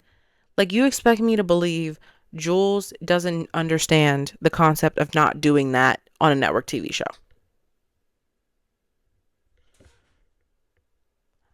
Really? And then at the wedding, she talked to Nate for like maybe 50 seconds and Cal for maybe 3 minutes. Again, adding nothing. I really wanted a better conversation between her and Nate with more substance. I really, really did. We did not get that, obviously. As far as Jules being a sugar baby, I'm not upset about that. It makes sense, her constantly seeking validation from men. That's who Jules has been. But she just stays in that space. There's no growth from her in season 3 with that. None. She goes nowhere. The Jules in the special episode, we go nowhere from her. She stays in the episode and a different Jules comes out and we get the same Jules for 2 seasons in a row. No growth. The Jules in the special episode was talking about not worrying about the expectations of men anymore. The Jules in the special episode was talking about getting off of her hormones. Is that the same Jules that we see in season 3? No. We got no growth, and it's very irritating that Jules' character ended up having no type of character development whatsoever. As far as Jules and Rue's relationship in season 3, what was the point of them rekindling anything romantically? They quite literally, in every single episode they were together, they sat in that apartment and had the same conversation over and over and over again. Jules is like, prove to me that you want me. Rue is not at a place to be able to prove it right now. They have the same conversation every single episode. And it all leads to Rue telling Jules that after she finishes this last run, she's done with the smuggling and she's ready to be in a relationship with her, yada, yada, yada. And Rue tells her that basically this life with Ellis that you have, being a sugar baby, being trapped into this apartment, waiting for him to come back and sleep with you, it can't be what you want. This is not conducive to anything. And Jules' reaction is she slaps her across the face and tells her to get out of the apartment. That is the last interaction that Rue and Jules ever have. And am I upset that that was like, it's very realistic for someone to pass away and the last time you talked to them was an argument, especially an addict. It's very possible. But we got nothing from their dynamic the whole entire season. Nothing. I don't understand what the point of rekindling them romantically was at all. In any way. Rue remembers Jules in her last 7 minutes, but it's the version of Jules that she didn't even know yet. And I think that to me symbolizes the version of Jules that Rue kind of conjured up in her head. And it was just, Rue and Jules were not compatible romantically. They had some real good highs and some real bad lows. And her remembering Jules, the version of her that she didn't know, was almost like kind of like a love at first sight thing. But then the reality of it sets in and you know who they are as people and they just don't mesh and they are not compatible. Which is why season 2 was the perfect ending for their relationship. You very much could have had Jules in the season and had them just be friends. They did not have to have romance in any. We didn't see them do anything romantic, really, but they implied that Rue and Jules were hooking up again. Could have left that in season 2. Could have left it in season 2. Just saying. I'm kind of grouping Jules and Nate's trajectory this season together because I feel the same way about Nate's story that I felt about Jules. Am I upset that Nate's fate and the way his story ended was death? No, absolutely not. But I am upset that his story this season was not interesting in the slightest. Therefore, his death was was not impactful at all. He was not a good person, but he was, again, one of the most interesting people in the show. One of the most interesting characters, like Jules. They don't elicit the same reactions out of me. But they spark debate, they spark discourse, they spark conversation. His character was built up so well in season 1, and then that continued in season 2. And then in season 3, completely fell flat for me. And I will die on the hill that they didn't know what else to do with his character this season, so they killed him the way they killed him. He put up no fight. Nate, that would literally freak out at the drop of the hat, put up 0 fight this season. He felt like a shell of himself. He didn't feel like the Nate we had come to know at all. And each episode, I was waiting for that moment where he would freak out or finally do something on the screen. No. Nothing at all. And again, killing him off the way they did was a cop out because they didn't know what else to do. I said it. A lot of people have said it, but I'm going to say it again. I will say the biggest reason that I think his story went the way it went is Jacob Elordi just did not have time for the show. He got so much bigger because of the show. The show was his launching pad.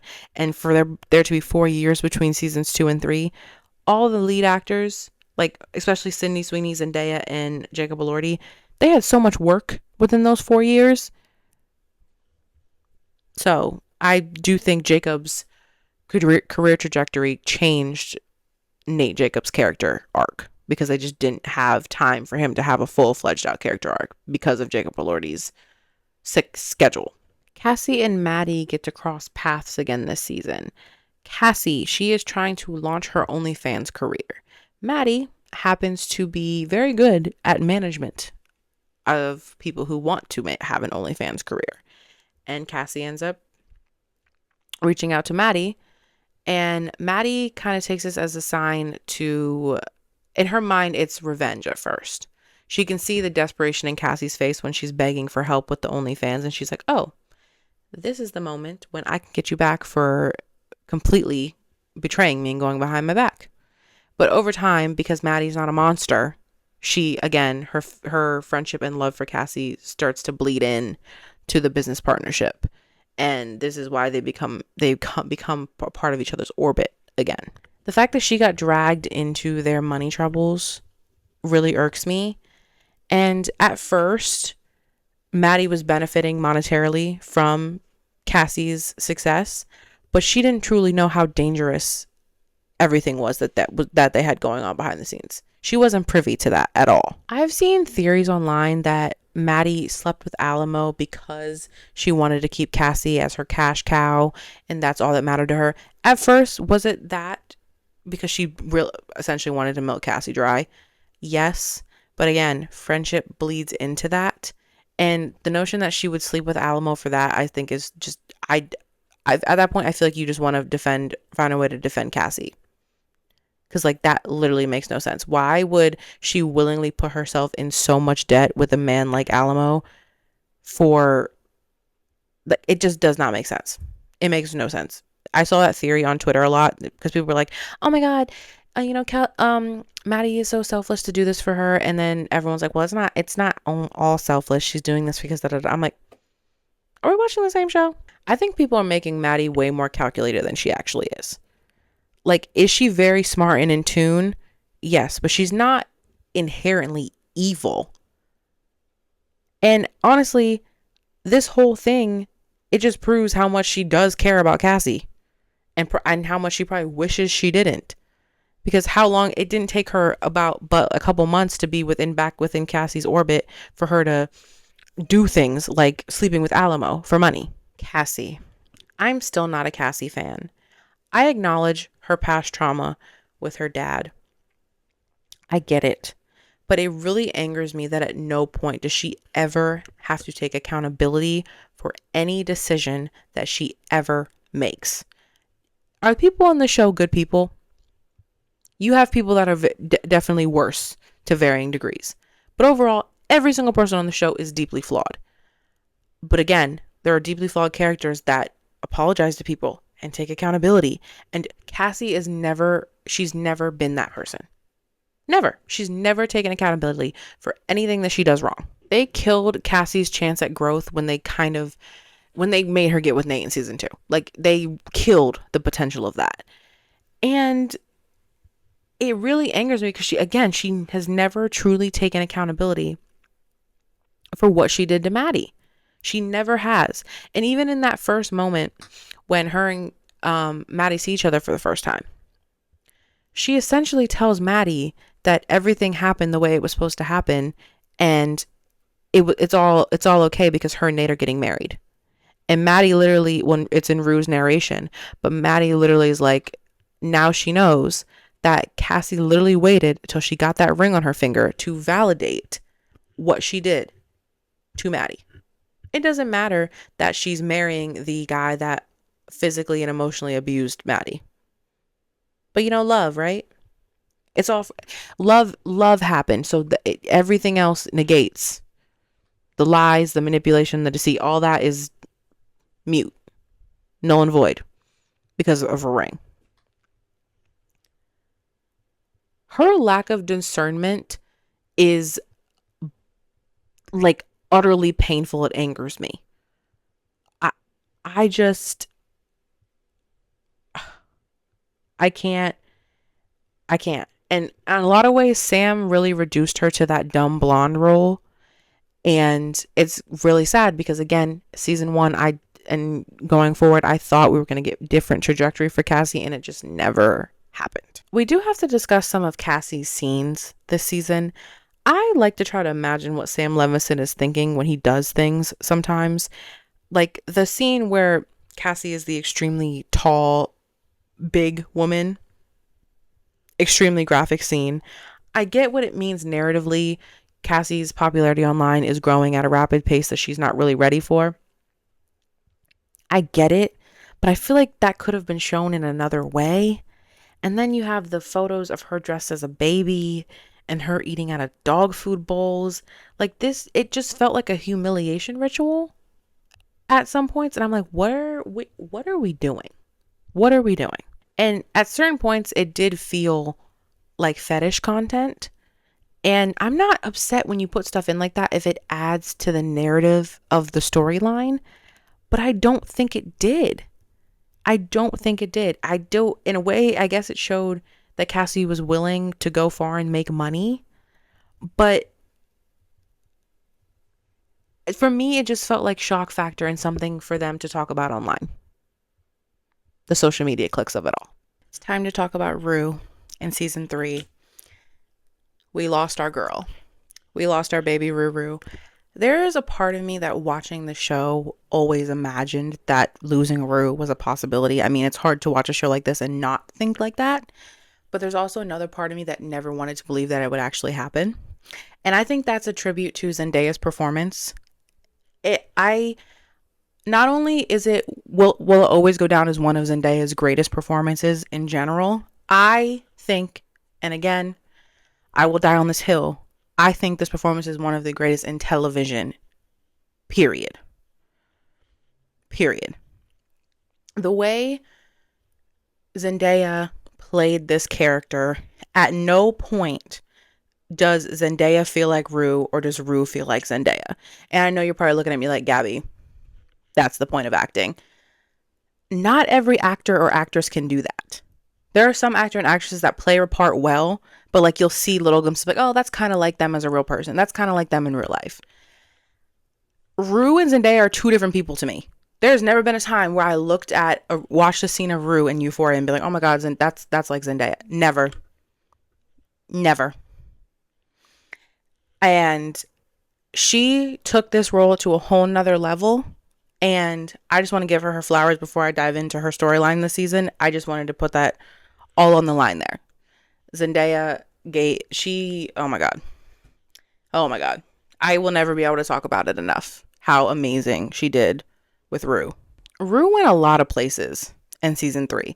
Her storyline truly gave me whiplash. She was literally going through a near-death experience every single episode. A different one. Nothing was the same. She started off by working for Lori. Then Alamo took over and she started working for him. Then she got found out by the DEA and became an informant for the DEA. And then Alamo found out about that and killed her with laced pills. You literally could not predict what was going to happen with Rue, episode by episode. Sam Levinson's rationalization for killing Rue was wanting to stick to realism and how the story of addiction often ends. And he also wanted to mirror Angus Cloud's real life story and how he passed away in 2023. And I mean, he is right on the fact that fentanyl is killing more and more people every year. It feels like the numbers keep going up. And he wanted to have a realistic approach, which I do understand. But I also feel like a realistic approach could have been Rue overcoming her addiction, because that also happens and it is possible. Religion became a really huge part of Rue's story this season, and it's kind of in a different way than in the past seasons. It's her being more accepting of it, because if we go back to her in her special episode, she's adamant. She has no place in her life for religion, nor does she even want to take the chance to try to believe in anything as far as a higher power. Ali is, not trying to make her believe in God, but kind of introducing the idea that maybe this is something you should look into or try or even think about. And she's like, no. And obviously that is mostly because of her dad dying. And Rue would rather sit in her anger that she feels in her heart because her dad's dead than trying to process grief. Because once you start processing grief, you have to accept the fact that you're never going to have answers to some things. We will never have an answer as to why good people pass away and why terrible people live 90 plus years. Those are answers we'll never have. And that sucks. And I think Rue's biggest fear is the unknown. Because what she knows is that her dad's dead. And she can't accept anything past that. She's like, okay, my dad's dead. Like, I'm depressed. I'm sad. And she's fallen into doing drugs. And she doesn't have the tools to process grief. And also, she doesn't want to process her grief. You have to want to process your grief. And it's hard. It is not fun. It is a very grueling process. And if you don't even want to do it,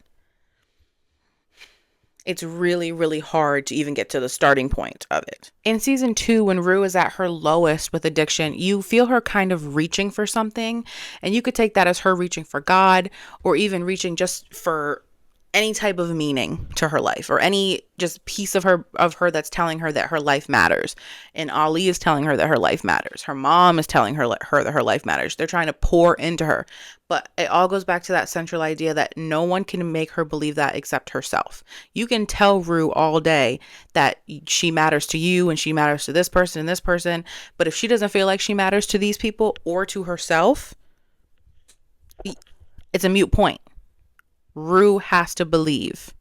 And until she believes, she won't get over any type of addiction or go through her grief. Anything of that sort. When we get to season 3 and Rue's relationship to religion, once I talked about how it changed, she's actively trying to integrate it into her life. She's reading the Bible. She's listening to the Bible. And the main thing is I've read a lot about, because of this season, I wanted to see what people thought about Rue's relationship to religion, and I wanted to see how it comes full circle as far as addiction. And I've read, and I knew a little bit about it too, but I wanted to become more well versed about it. When addicts decide to become sober, a lot of them turn to religion or spirituality because it gives them more structure in their lives and gives them something to focus on. When you are an addict, so much of your life is occupied by alcohol, drugs, whatever your vice is, that you need something to focus and hone in on. And it makes it easier for you to overcome addiction sometimes. But on the other side of things, religion can also become an addiction as well, which religious psychosis is very much a thing, which you can see some addicts fall into on that end of things because of addictive personalities. But religious psychosis, that's a story for a different day and a conversation for a different day. But that is also possible if you aren't careful when it comes to finding religion as an addict. Outside of the physical craving of a substance, you also have the emotional side of it. And the Bible teaches forgiveness, redemption, hope, and how to deal with shame. And that is something that is also connected to being an addict, because you also have to walk the line and walk through all the pain you caused, family, friends, everyone that knew you or knows you as an addict. You have to make amends. And forgiveness, all those things are all in the Bible, which is another reason why I think Rue takes to religion a lot. And I really don't have any issue with Rue coming into the idea of being religious. I don't have any issue with that. There were some things throughout the season that I thought were kind of, in regards to a religion, were kind of, I don't know if weird is the right word, just like kind of off-putting a little bit. Like the random leap Alamo was taking about wanting Maddie to have his kids, and he was talking about like how it's biblical and the picket and the white picket fence. Like that was so left field. Like I was sitting there watching that scene, I was like, what? Huh? And I also kind of had an issue with Lexi randomly picking up the Bible and starting to read it. Like, I'm pretty sure Lexi was an atheist. So it just felt really weird for them to throw that in the last 20 minutes of the episode. I felt like that was really odd. Like, it'd be one thing if that was something she was dealing with the whole season, or if her and Rue were having more conversations about religion throughout the season. I would love to know how, like, anyone else felt about that. I just felt like it was kind of off-putting and random. Like, it was kind of just thrown in there. It didn't feel like any type of fleshed out storyline, and it felt really weird for them to add that in within the last, 10 minutes of the show. So we were talking about how Sam Levinson decided to go the realism route with Rue's addiction this season and how the story ended. My biggest gripe with this season in regards to Rue was how her family dynamics were handled. We had obviously the small phone call with her mom where her mom only had one line of dialogue. It was basically just Rue talking. And then obviously we had Rue's 7 minutes we talked about of the hug with her mom. And the scenes with her family in the first 2 seasons were such a great humanizing element to this show. Especially on a show that hinges on fantasy dreamlike sequences. and an unreliable narrator like Rue who isn't saying the truth all the time. So those moments with Leslie and Gia were some of the greatest moments of the show, and it was really hard for me to not have that. And I understand from the realism route, addiction ruins families. It is not uncommon for an addict to pass away and not be on good terms with their family. I'm sure it's actually more common than uncommon. So I get it. But I feel like if you, I understand, I probably schedule conflicts. They couldn't get Storm Reed. I don't know anything about that. But obviously, Nika King was available. Like, I feel like they could have done more with her family. And her family this season was Ali. That was literally it. Ali was the only one really looking out for her. Like, obviously, she has friends and other people in her lives that care, yes. But he was the one. And that's why I'm so happy. That's the one thing I'm happy the show gave me as far as Rue passing away. I'm happy she passed away at Ollie's. Like, sad that Ali had to find her, but I'm very, very happy that she passed away somewhere where she felt safe and that felt like a home. Because if she would have died at like Lori's or in Alamo Strip Club, I would have been so, oh my God. That would have been gutting and horrible. I'm happy at least she passed away in a place where she felt comfortable and safe. Because, oh my God. A very gutting part of Rue passing away is the whole show. You're kind of just waiting for Rue to start her life. Because she really never had a life. She was a victim to a substance for so many years. And while literally the bed behind me, I was sobbing when Rue died.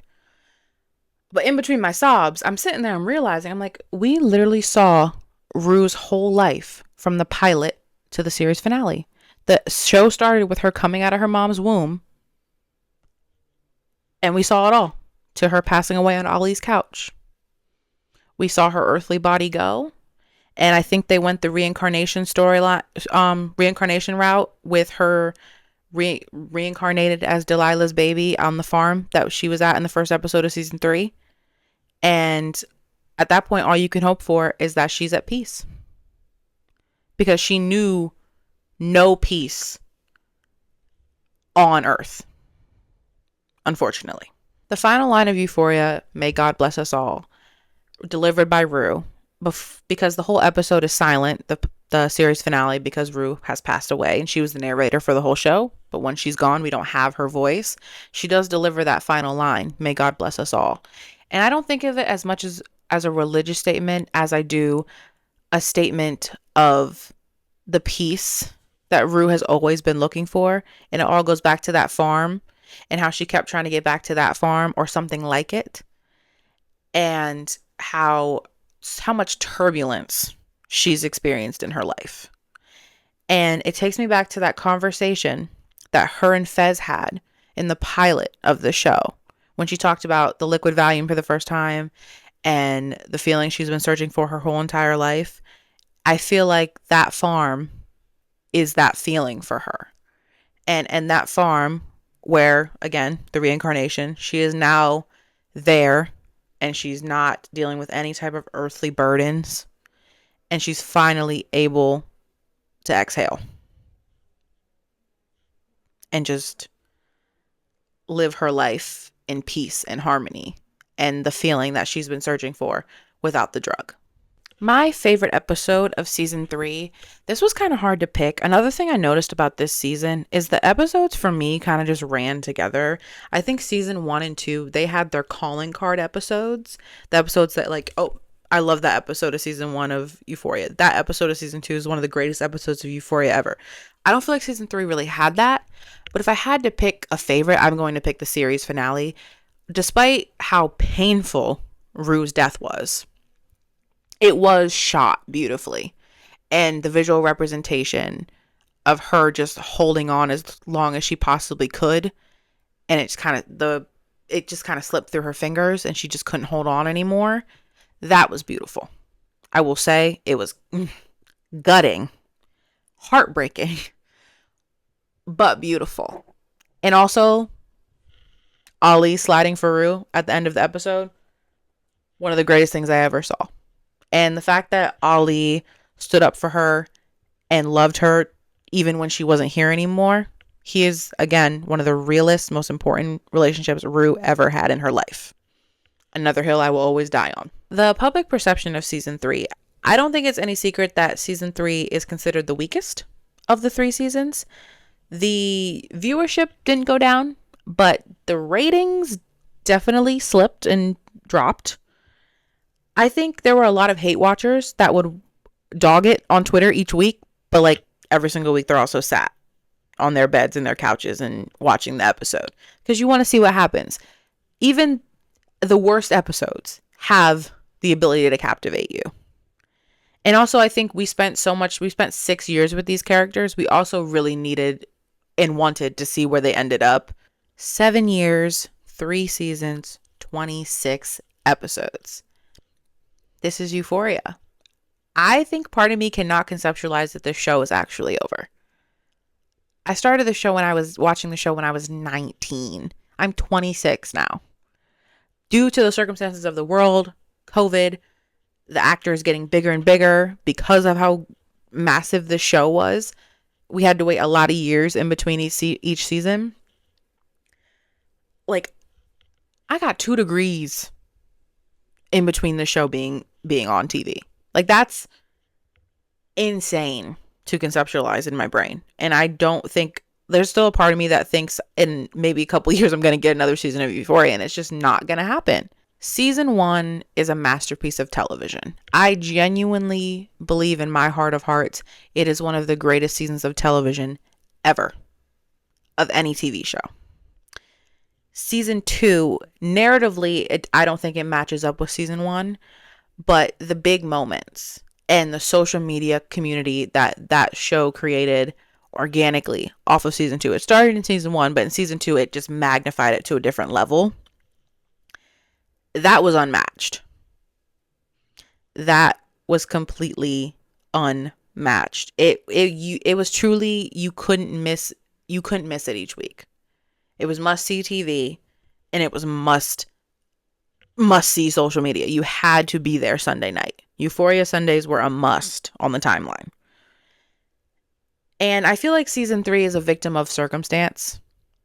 Obviously, the amount of time in between, hard to lock down the actors. And because of the time jump, they had to change a lot of things visually and thematically. And I think jarring is the best word to describe how a lot of people felt about season 3 in general. It was just so different that I think a lot of the calling cards that we've already talked about in the beginning of the video, it wasn't the same in season 3. How will Euphoria be remembered? I think it will be remembered for its impact on show aesthetics. It teeters back and forth between fantasy and reality, using dreamlike sequences and the different use of colors. And it also was for a teenage young adult audience, and Euphoria showed that was possible to be successful. And you also have to look at the impact it had on fashion and makeup. There was a whole movement behind Euphoria, and the show became what it became because of those things. And also extremely strong acting performances. Like, I spent this whole video talking about Zendaya's performance, but everyone was doing their thing. And I also want to remark on having a show that's centered around addiction and grief of a teenager is so important because so many teenagers are going through things like this. And I feel like a lot of stories like this center around an adult in TV and film more than it does a teenager. And also, I like that this show doesn't sugarcoat anything. And I think it's a signifier that conversations need to be had, and especially around teenagers, so we can help them get over things like this earlier in life and not let it plague them into adulthood. And I think Euphoria is a great representation of things like addiction and grief. Okay, this is the end of my video. Thank you for anyone that made it this far and watched the video. I'm very, very grateful that I got to experience the show. It's a roller coaster. But I really enjoyed writing out the script for this video. I love talking about this show, and there's so much more to come. I have a lot more ideas about TV and film that I want to talk about and script out and make videos about. So I hope I see you at my next video. Bye.